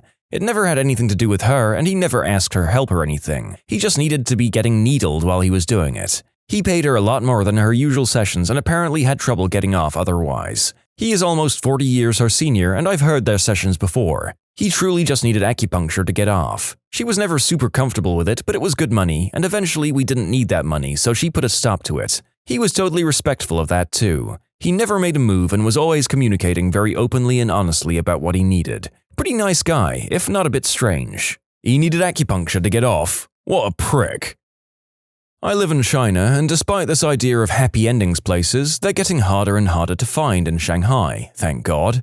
Massages here are as normal as going bowling or going for a coffee. It's fantastic and I have at least 2 a month. Nothing more lovely than a 90-foot massage. I usually fall asleep. What's a 90-foot massage in metric units? They parade 45 Chinese ladies down your back. Or occasionally 15 old women using walkers. Nothing more lovely than a 27 1/3 of AmITheA massage. I usually fall asleep. You can submit your own stories to be featured here on the channel. The story submission link is in the description below. And if you want to listen to some vibey music in the background, check out easymode, also linked below, and subscribe. My parents own a spa that I used to work at. I have a crap ton of stories, but here's a goodie. At one point, we had 2 male massage therapists. Now, I worked in the call center, and before booking a massage, we'd always clarify if the client was comfortable seeing a male massage therapist, as we had a majority female clientele. But one day this male client booked a massage for himself with our male therapist, Ed. He was a new client and actually requested a male. Whatever. Guy goes in for his appointment and the first half is normal. The guy is undressed on the table with a blanket covering his lower half. First half of the massage, he's on his stomach. Then Ed tells him to go ahead and flip over on his back to continue. This fricker flips over and hands Ed a wad of cash from who knows where saying, "That's for you," and starts to feed the goose. Ed promptly said, "Alright, your appointment is done, they'll take care of you at the front desk," and books it out of there. The guy pays and leaves with no problem. Here's the kicker. Ed never told my parents, a manager, nothing. We only found out through work gossip. But because we didn't know about this creep, the guy ended up calling and scheduling another appointment with Ed. We found out shortly after booking the scoop and the guy was asked to not come back. The spa's a pretty upscale place in the triple-digit price range, so not sure if the guy just thought we were an expensive spa with a side hustle or a really cheap brothel. They'll take care of you at the front desk. Well, this is a strange joint. Walks over to the front desk with his junk out. I get a call from my friend one night. Her boss wants a massage and she recommended me. Since he's my friend's boss, I don't really worry too much and head over to this dude's place with my gear. When I first come in and have everything set up, the guy offers me a Vegas bomb. I pass and the massage starts as normal. Everything is going normal. This guy was Indian, I think, and was saying how this is great. He would recommend me to all his friends and stuff. But about halfway through, I hear, "Do you do happy ending?" My hands just froze. No one had ever asked me that before. My friends make jokes and all, but I'd never had this conversation with the client seriously asking this. The conversation goes like this. "Do you do a happy ending?" No. "Why not?" "Because that's disgusting and unprofessional." "I'll pay extra." "We're done here." I stopped the massage, packed up my gear, told him to pay the full price and left. Once I was home, I called up my friend to tell her what a creep her boss was. She started laughing her butt off. Apparently he had asked her if I did happy endings, and she thought he was joking and joked back yes. Comparing to the other posts in this thing, at least he asked. I was previously a certified massage therapist and nothing creepy or raunchy. I've been physically attracted to clients before, but it's drilled into your head that this is absolutely not the setting to pursue this. There was maybe one odd thing that isn't at all odd, but was similarly distracting to me. I always drape the client so the top of the sheet is up to their armpits. So guys, and girls obviously, have their chests covered. This one guy though kept folding the sheet down to just under his chest. I'd keep moving him and adjusting the sheet, but he would eventually fold it back down. The edge of the sheet perfectly underlined his moobs, and I just kept getting distracted by them. They were like two eyes staring at me. I have a rare medical condition where I breathe through my chest. I once had a massage therapist repeatedly try to suffocate me. I wonder if the chest had a particularly chiseled set of pecs and thought that they needed to be admired by the world. Although it's more likely a sensitivity thing, right? My wife and I were at a small resort in Costa Rica. When we go on vacations, she always gets massages, but I never do. This time we decided to get a couple's massage. We get in the room, and the two are waiting for us by each table. She had this Latin love god, and I got a cute girl in her early 30s. They tell us to take off our clothes and give us these little paper undies and then leave the room. The room was nice, it had a little fountain with some foliage and some soothing sound from speakers. We each looked at the paper undies and laughed and decided to forego them, it just seemed too silly. They started the massage and it felt good. She'd stretch my arm and then start working it, first going over it lightly, then gradually getting harder. The time came to do my butt. She moved the towel down and started massaging my cheeks, then the inside of my cheeks, which I thought was odd, but I'm new to the massage world and maybe that's what a deep tissue massage was. At this time I'm starting to feel, not relaxed but insecure. I suddenly became aware of my wife next to me who sounds more than relaxed. Meanwhile, back at my butt, she was doing the inside of the cheeks well. I'd hoped this was the last spot she'd do there, the last thing I want is butt cheek sweat rubbed all over my body. Then she started to press down on my actual butthole. I felt pressure building up behind her thumb. I clench, and I clench like I've never clenched before. I spin around and say very politely, "Thank you for the massage." My wife, "Our spa time isn't up yet," and I told her we have to go now. I told my wife what happened, and she laughed at me and said, "Only to you." And now this is her favorite story to tell. Wife, do you remember that time we went on vacation and that cute girl finger blasted you in your turd cutter? Why must you bring that up every Thanksgiving? Someone I know, they're female, said that while doing a Brazilian wax on a male, he arrived. She just wiped it up and remained professional. I don't know how. I mean, you can't control stuff like that, it's biology. So long as he was apologetic about it and not creepy, I don't see this being a big deal. I have a friend who is a licensed massage therapist and has been studying medicine and been around doctors for much of his life. One of his sessions with a regular female client, while she was face down and he was in front of her, by her head, working on her back, she reached up and grabbed his butt. He asked what she was doing and she said, "Sorry, I don't know, I couldn't help myself." He told her not to do that again and the rest of the session continued as normal. At the end of the session, he got her a glass of water and as he turned around to leave, she grabbed his butt again. She apologized and seemed genuinely upset and embarrassed and insisted that she just couldn't help herself. My friend ponders for a moment before doing a peripheral vision check on her. Her vision is way below what is normal. Massage therapist calls the client's husband and suggests that they go to see a doctor, because there might be something wrong with her impulse control and vision, suggesting it might be some sort of frontal lobe problem. Sure enough, a few days later she had an MRI and there was a tumor developing in her frontal lobe. Glioblastoma, I think. I forget the exact medical language he used, it was removed and she's doing fine now.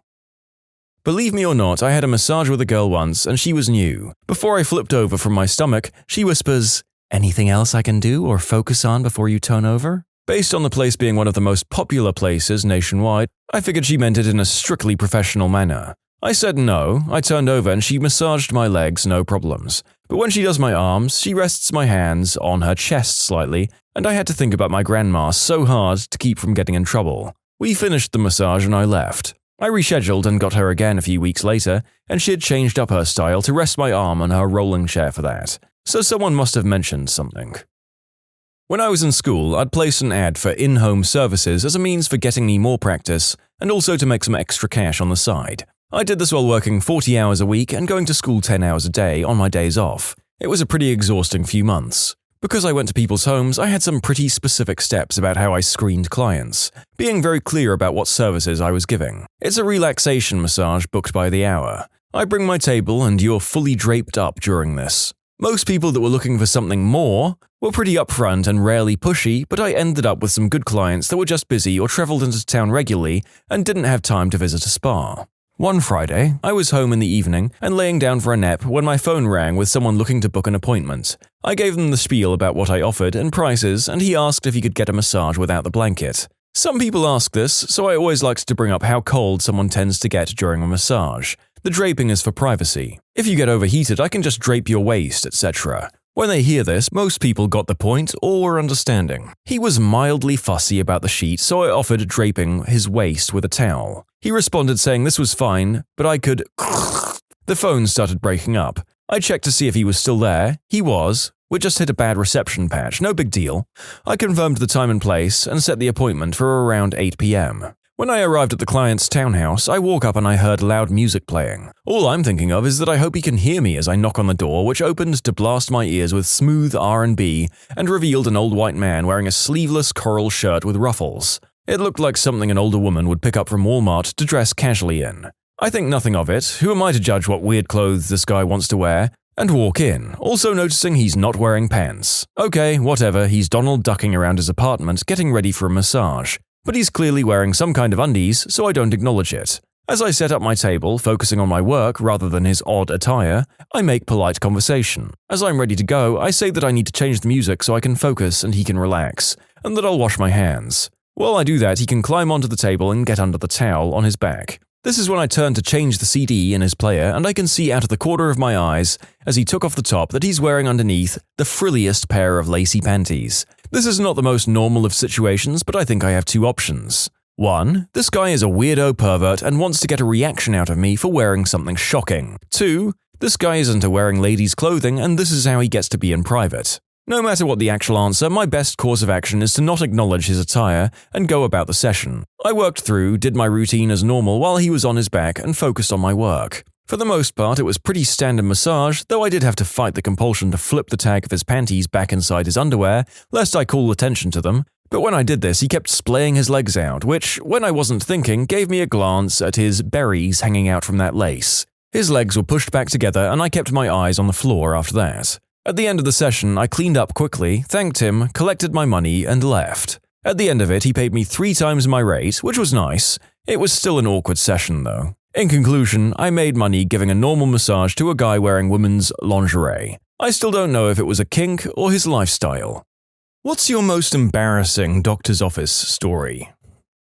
So, yesterday I went to the doctor for some intestinal bleeding. My doctor is fairly new to the office, and I've only met her once before this. I'm only 21, so I've never had a reason for a doctor to go knuckle deep in my rectum before, but the doctor insisted that it needed to be done for some tests. So I bend over the table and she lubes up and digs for treasure. I hadn't dropped one out in a day or so because it hurts when I do so I was a bit stopped up. Upon starting to pull out, I immediately realized what's about to happen and try everything in my power to stop it. Too late. Doctor pulls her finger out and plop, out lands a turd right on the floor. I was able to hold back the rest, but the damage was done. In conclusion, dropped a steaming hot log right on the floor of my doctor's office. Mine's not so much embarrassing as it is awesome. I had the mumps during my first year of college, and along with that I got orchitis, the swelling of the testicles caused by the mumps, in my left nut, which swelled up to the size of a potato. It was really painful and heavy, so I had to carry it everywhere for a while. So I went to the doctor's. He checked my mumps, and then I told him there was another problem. I dropped trow, lay on the doctor bed thing, and he came over to examine. He laughed when he saw it, because it was frickin' huge, and he said, "What seems to be the problem?" jokingly. At that moment, I pointed to my regular-sized bollock and said, "This one shrank." Cue the 5-minute laughter from the doc. When I turned 30, I suddenly became a hypochondriac. I thought that everything was cancer or worse. So I'm seeing my doctor, who is a racquetball buddy, for my annual physical, and I mentioned that I was having some pains in the left side of my chest. I asked him, "I know this is rare, but could it be breast cancer?" I'm male, by the way. He felt around seriously, and then, with an absolutely straight face, he asked me, "Does the pain hurt worse when you're on your time of the month?" That was pretty much the end of my year of hypochondria. I had to go to the specialist urologist due to a pain in my ding-dong. My wife, who's awesome, accompanied me for support. The doc was at a teaching hospital, so he asked her if a couple of med students could observe the exam. I say, okay. My dignity was already at a new low anyway, so why not? I drop trow and the doc starts yanking and a pullin' on mini-me. He takes some notes and then directs the 2 med students to cop a feel right where he did. I happen to look over at my wife, who's trying to stifle a smile while watching 3 dudes essentially whack me off. In conclusion, my insurance paid for the most awkward hand action in the history of time, while my wife watched. Well, whatever floats your wife's boat, I guess. Nothing like a mass audience for an inspection of one's manhood. On to the next story. This actually occurred shortly after I was born, and we refer to it as the green pea incident. My brother, 2 years old, was moving to solid foods and absolutely loved peas. Mushed, boiled, fried, or in things, he loved them. One day, my mum noticed that my brother wasn't going to the washroom. No big deal, she thought, it's been a day. 2 days later, nothing's coming out. He kept eating and eating like the happy little fat toddler that he was, eating all amounts of peas. My parents scheduled a day off work and took him to the doctor together. The doctor, of course, says that he must be constipated. It happens to the best of us. At this point, it's been 4 days since the little brat has taken one. The doctor gives him a large dose of prescription-strength X-Lax and suggests that they should probably keep an eye on him for the next while. As he's talking to my parents about what they should do, my brother starts to relieve himself. Bright, neon green crap. He had eaten so many peas that the fiber had actually clogged him up, and now it was returning in force. The semi-liquidated crap started flying out faster and faster, like you see in those comedy movies. Eventually, it settled down to a light stream, but not before his crap mist had covered the entire wall next to the examination table. Neon green crap mist. All over the doctor's tools, his blood pressure stuff, and his posters. It ruined the cushions on the table, and stank to high heck. My parents never went back to that doctor again. In conclusion, neon green crap mist. I think after such a performance, you'd be obligated to give that doctor your business for the rest of your life. A friend of mine mistakenly called her gynecologist instead of her dentist to make an appointment, and started the call by admitting she was overdue for a cleaning. Ew. When I was brought up from being under anesthesia after getting my wisdom teeth out and before my transportation back home arrived, I recovered enough to unplug my IV and various sensor doodads, and wandered into the waiting room asking for some oral action. The nurse promptly gathered me back into my room, and I recall complaining that someone might have said yes, and I deserve the right to know. I remember my girlfriend and doctor laughing at me in the recovery room. I thought I was being completely logical, and I still don't know what I was saying. This story makes me not want to know. My father was getting his prostate checked out by this pretty good-looking female urologist. She had to insert a catheter since my dad was having trouble peeing. Anyway, she removed the catheter once they're done, and my dad starts peeing all over the doctor's leg. She took it like a champ and told him, "If I don't get peed on at least once a day, my husband will suspect I'm ditching work to have an affair." I can't imagine her actually having an affair. "Quickly now, pee on my leg. He won't suspect a thing." When I was newly pregnant with my daughter, I was at my OB's office for a pelvic exam. After I stirrup up, my doc is knuckle-deep in me and says, "Oh, you'll be fine if you have a big baby. There's plenty of room in here." I'm sure she meant that I have a wide pelvic arch and would have no trouble with a normal, natural delivery, but what I heard was, "Wow, I see dozens of these every day, but you have a huge, gaping hoo-ha." Last time I went to the OB or gyn, the doctor, female, just shoved her fingers in me without any warning so she could check my ovaries. I'm used to having doctors that do my exams at least warn me a little before they just cram stuff up in there. But nope, not her. After that wonderful incident, she pulls off her gloves and goes, "Wow, you're extremely tight. If you ever have a child, I would never suggest you give birth that way." Didn't even understand that she'd alarmed me in my hoo-ha, so how the heck was it supposed to be relaxed in any way? I'm definitely finding a new OB-GYN this year. One day, I was visiting a new doctor and he asked me to remove my trousers. I obliged, knowing that he'd probably check me for a hernia and make sure I didn't have a third ball or something. I'd forgotten that the night before, I'd shaved off exactly 1/2 of my hair down there. As my brain started to panic and he begins fiddling around, the doctor looks up at me and says, "It's easy to start, but it's hard to finish, isn't it?" While cauterizing the hole during my vasectomy, my skin smoked more than it should have, set off the fire alarm, and I ended up with numerous people of numerous career choices in the room with my exposed nutsack. You should have said your wang was the new pope. Oh, I figured that was implied. Oh gosh, I wonder if you wanted to undo your vasectomy after that, whether you'd actually be able to. That sounds serious, yikes. When my wife was in the final stages of labor, it seemed to be taking forever. I slipped out of the birthing suite to get some fresh air and make a couple of phone calls. They made me turn off my cell inside. A nurse came running and said to me, "Quick, come back, it's all happening." And they rushed me into a room where I was confronted with a huge hairy hoo-ha, from which a beautifully bushy, dark-haired Mexican baby literally fired out of the birth canal like a rocket. I'm going, "What the frick?" when the doctor hands me scissors to cut the umbilical cord. Well, that was fun, I thought, as I discreetly slipped out of the room and into the next room where my wife was still hours away from producing.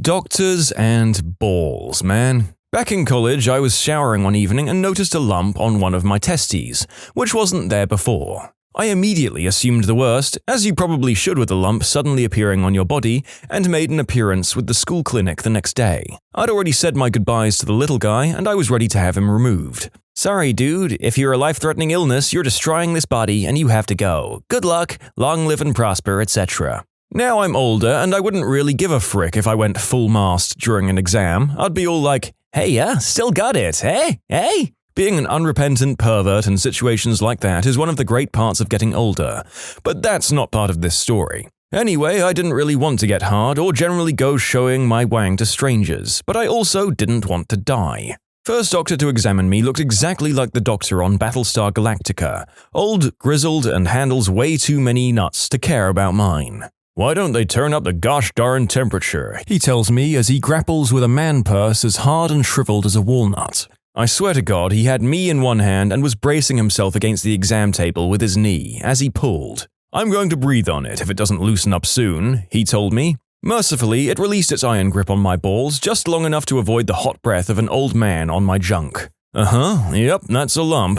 Go get an ultrasound. Needless to say, okay, maybe not on the internet, no half-masts were popped during that day. So I went to get the ultrasound. I sat around in a waiting room full of expecting women, all looking at me like, "Why are you here?" Finally, the doctor, a 4-foot woman who was the spitting image of my best friend's mum, calls me into the exam room, where I am to disrobe, surrounded by framed posters of innocent babies. and my cancerous eggplant. If you've had or seen an ultrasound, you know that they put some KY jelly on the surface and apply a wand that is vibrating at a very high frequency. If you've had your friend's mum give you an ultrasound right on your member, you know that she also had to grapple with your slippery, walnut-hard, turn-down-the-AC sack and kept slapping your manhood out of the way as it flopped around. Finally, I'm like, I'll just hold myself out of the way. Unfortunately, this doctor didn't have any sack experience, only on babies, she admitted, so she called in the pro, a 30-something ex-frat boy.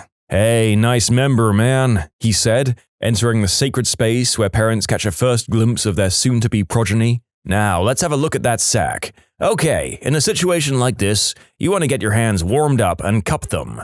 You see? Yeah, that's how it's done. Okay, now you want to gently grasp the nut and just kind of work the wand over it like, oh hey dude, look, it's your right nut." He turns the monitor so I can see it. "That is a perfectly healthy testes. It looks flawless. Okay, now you try." Anyhow, they go back and forth, squeezing 2 full tubes of KY jelly onto my jewels. It kept making a farty noise when they squeezed it because they were just ham-fisting it, like some subhuman people do with tubes of toothpaste. It took them about 30 minutes of nut wandering to conclude the training session. Finally, they get around to the nut with the actual problem. "Oh yeah, that's it right there. Look at that. Oh yeah, that's definitely a cyst for sure." I'm all thinking, a cyst? Oh my gosh, I didn't read about that. You will not find anything about cysts when searching "what is this lump on my sack," and I thought I was going to die. The doctor is like, "You have a cyst, you can go." And I was like, do I need to do something about this?" His reply, "Not unless you want some butthole mucking around with your scrotum for no reason." It was a benign cyst that I still have. Nobody that isn't feeling my testes would know that it was there. Nothing to worry about. In conclusion, not unless you want some butthole mucking around with your testes for no reason. You can submit your own stories to be featured here on the channel. The story submission link is in the description below. And if you want to listen to some vibey music in the background, check out easymode, also linked below, and subscribe. When I was in the waiting room of the hospital for a broken toe, I saw a somewhat elderly man, think 50s or 60s, come up to the nurse's desk and cough quietly. She waved him off as a sign to tell him to wait a minute, and he started to pace nervously. He was able to catch a male nurse walking by and try to discreetly tell him he needed immediate medical attention. I was wondering why the guy was so antsy, and that's when I noticed it. The guy had a mixture of brown and red fluid leaking down the back of his thigh from his shorts. The male nurse asked him to speak up, and even though he was quiet, I heard him mutter, "I've got a toy so far up my butt that I can't reach it, and I don't want the entire gosh darn hospital to know about it." The male nurse seemed to hesitate a bit and motioned him to wait in an isolated room. In conclusion, older gentleman has a toy shoved too far up his butt and started leaking onto the floor. And that, kids, is why you always use flared bases. Parents need to teach their kids these things.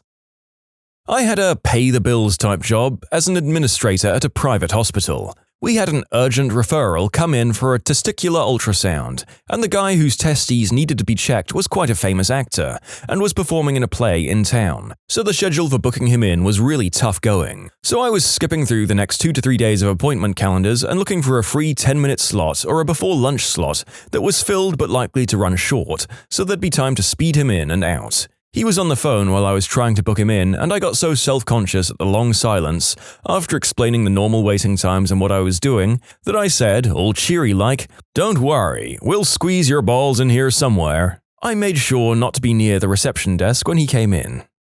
"Okay, I for one would have appreciated your levity and attempt to lighten the mood, Mr. Hospital Administrator. I think this particular actor had no appreciation of comedic timing." So I used to always get pelinodal cysts when I was in high school. From between 13 to 18, I had it 5 times, which according to my doctor is a lot. These things used to hurt bad. I'd get them right above my tailbone and it would feel like the tailbone was broken. If I didn't get it dealt with right away, I wouldn't be able to walk from the pain. The last time I ever got one, it was horrible. It was Halloween and I was at my friend's house when I noticed it starting to hurt. I knew right away what it was. The next morning I had my mum take me to the doctor's office, but because it was a Saturday, my family doctor's office was closed, so we ended up going to a walk-in clinic. The doctor took a quick look at it and said it wasn't the problem and set me up for an x-ray. By the time the x-ray was over, it was hurting beyond anything I could imagine. It felt exactly like one of the cysts, but I trusted the doctor's word. Later that evening, the pain was so severe that I had to go to emergency. At the hospital, the doctor there took another quick look at it and told me it was nothing. He prescribed me some pain medication and sent me on my way. That night was horrible. I was terrified. I thought there was something severely wrong with me. I thought I'd cracked my tailbone after I fell over a balloon at my friend's house or something. On Monday, after a weekend of intense pain, I could finally go to see my family doctor. I remember the waiting room being filled with people. It hurt too much to sit, so I stood in the corner with my back bent weird because it hurt too much to stand up straight. All of a sudden, I felt instant relief, followed by a smell that was quite honestly the worst smell I'd ever smelled in my entire life, even to this day. It smelled like death. The people around me could smell it too. Everyone started coughing, but trying their best not to offend. I could feel my pants were completely wet with the pus from my cyst. When my name was called, I was so embarrassed. Everyone knew the smell was coming from me, and now they could see my drenched clothing. I mean, it was like I'd just dropped the top of my pants and the bottom of my shirt in water. That's how wet they were. The faces of the people were that of utter shock. They must have thought that I'd peed myself. Later in the office, the doctor took one step inside the room and said, "Ah, another cyst?" He knew just from the smell what it was. He took a look and said it was the biggest one he'd ever seen. He signed me up for surgery. Before, I'd just gotten little surgeries just for him to pop the cyst, not a surgeon removing the skin around the area so it would never return. And I've never had one since.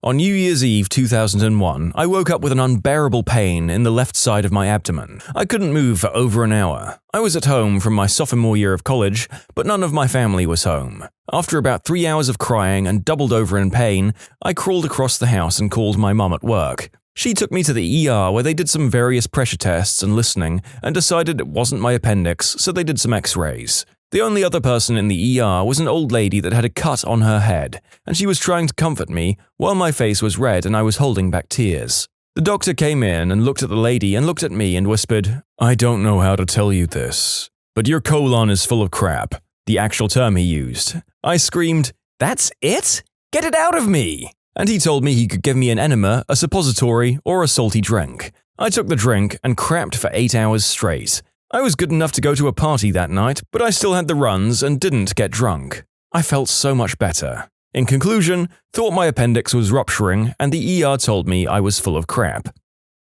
After a rough night of praying to the porcelain goddess, also known as spewing my guts out, I discovered that most of the blood vessels in one eye had burst. The result was red where normally the eye is white, so I looked creepy as heck. The nephew told me I looked like Voldemort. Wife insisted I go to the doctor to get it checked out. So I did. I got a random lady doctor. She took one look at it and asked, "So, are you into any rough stuff in the bedroom?" To which I replied, no, not really." Her response, "Well, you should be careful with that choking stuff. It can be dangerous." I laughed nervously and the nurse kept staring at the floor and I proceeded to explain that I'd been vomiting all night. Even as I left, she said, "Well, just be more careful next time." Oh yes, and the best part, this was in Provo, Utah, 99% Mormon and apparently home of rough, strangling nights of passion. Was getting a physical a few years ago so I could play high school football. Usually the doctor feels around your abdomen and that's that. This time the doctor made me strip and made me cough. I hadn't had fun with myself in a few days, and that with the combination of a stranger's hands on my beans gave me a semi, which I tried to cover, which led to me to accidentally toot on him as I turned around. The doctor looked at me and said, "You can play football," and he just left. I was 10. I went to the ER with a ruptured appendix. They had trouble diagnosing my problem and sent me in for an enema. The doctor was doing his thing. I said, "You must be the least popular doctor in the hospital." "Well, yeah, I don't get many thank you cards, that's for sure." I recently had a sore throat, and when trying to get a good look at it in the mirror, I noticed these large pink spots all over the back of my tongue. I spent a week fretting over it, wondering what they were and why they weren't going away, until my mum got worried enough about them that she went with me to the doctor. Upon examining my throat and tongue, he pronounced that what I was seeing was my taste buds. I've never seen my doctor, who's an incredibly stoic man, smile so wide before. My family is never going to let me live it down. Went to the doctor when I was about 8 months pregnant. At that point in my pregnancy, I was very gassy, and if I tried to hold it in, it would get painful after a while. While I was sitting in the doctor's office, I felt like I had to pass wind. I held it in for a while, thinking that if I did do that, the doctor would be in at any moment. 15 minutes passed and nothing, so I decided to let it go. The tiniest little toot ever, but it stunk like something crawled up my butt and died. 30 seconds later, the doctor walked in and asked me what that smell was. That sounds like what happens to me in any given situation where I think I'm alone, and you have mine and presumably many listeners' sympathies. Had nasal polyps removed. When there are a crap ton of them, after the procedure there are several follow-ups to get minor stragglers, but mostly also to remove giant blood clots that have formed. My otolaryngologist is busy digging and scraping and scooping, and some monster fricking aliens are being dragged out. I can see my nostrils expanding like I'm passing a chicken egg-sized baby out of them, and they sloop shut again. Anyway, he's grinding and yanking at this one and it won't come loose. He rotates it a bit, gently places it in a tray and says nothing but leaves the room with a half smile. 3 minutes later, he comes back and tells us he had a silent freakout and had to wash up, because a giant bloody string of snot carried elasticity from the pull and slapped up against the length of his cheek like a cheap 25-cent toy from the bins at the front of a Kmart. Getting my very first pelvic exam. First, the doctor was nervous, so she dropped the speculum, getting it out of the package. Hands shaking and everything. Okay. I'm on the table, speculum inside of me, and doctor and the nurse are hanging around my lady bits. I'm trying to pretend that I'm not here when the doctor goes, are you on your time of the month? No. Why? Oh! In her nervousness, she'd been way too rough and made me bleed. Thanks, doc. Massive hemorrhoids. Went to the doctor and he had to stuff my butt back inside my butt. Had to lay on my side for 3 days. I was having a lump on my nuts checked. I described said lump to the doctor and he went about trying to locate it himself. I was lying down at this stage, staring at the ceiling. After about a minute of him fumbling, he admitted defeat and asked me to find it. So I sat up and started to jumble them around in my hands. I was hunched over and he wasn't more than a foot away, staring intently at my jewels when suddenly a gust of wind blew the door wide open. Just then a nurse walked past the door. That was awkward eye contact. When you subscribe, make sure to hit the bell to turn on notifications. Put the playlist on in the background to finish listening to all the stories, or if you want some vibey music to put on in the background, check out easymode. If you like Am I the Genius, give Am I the Jerk a shot. Everything linked in the description.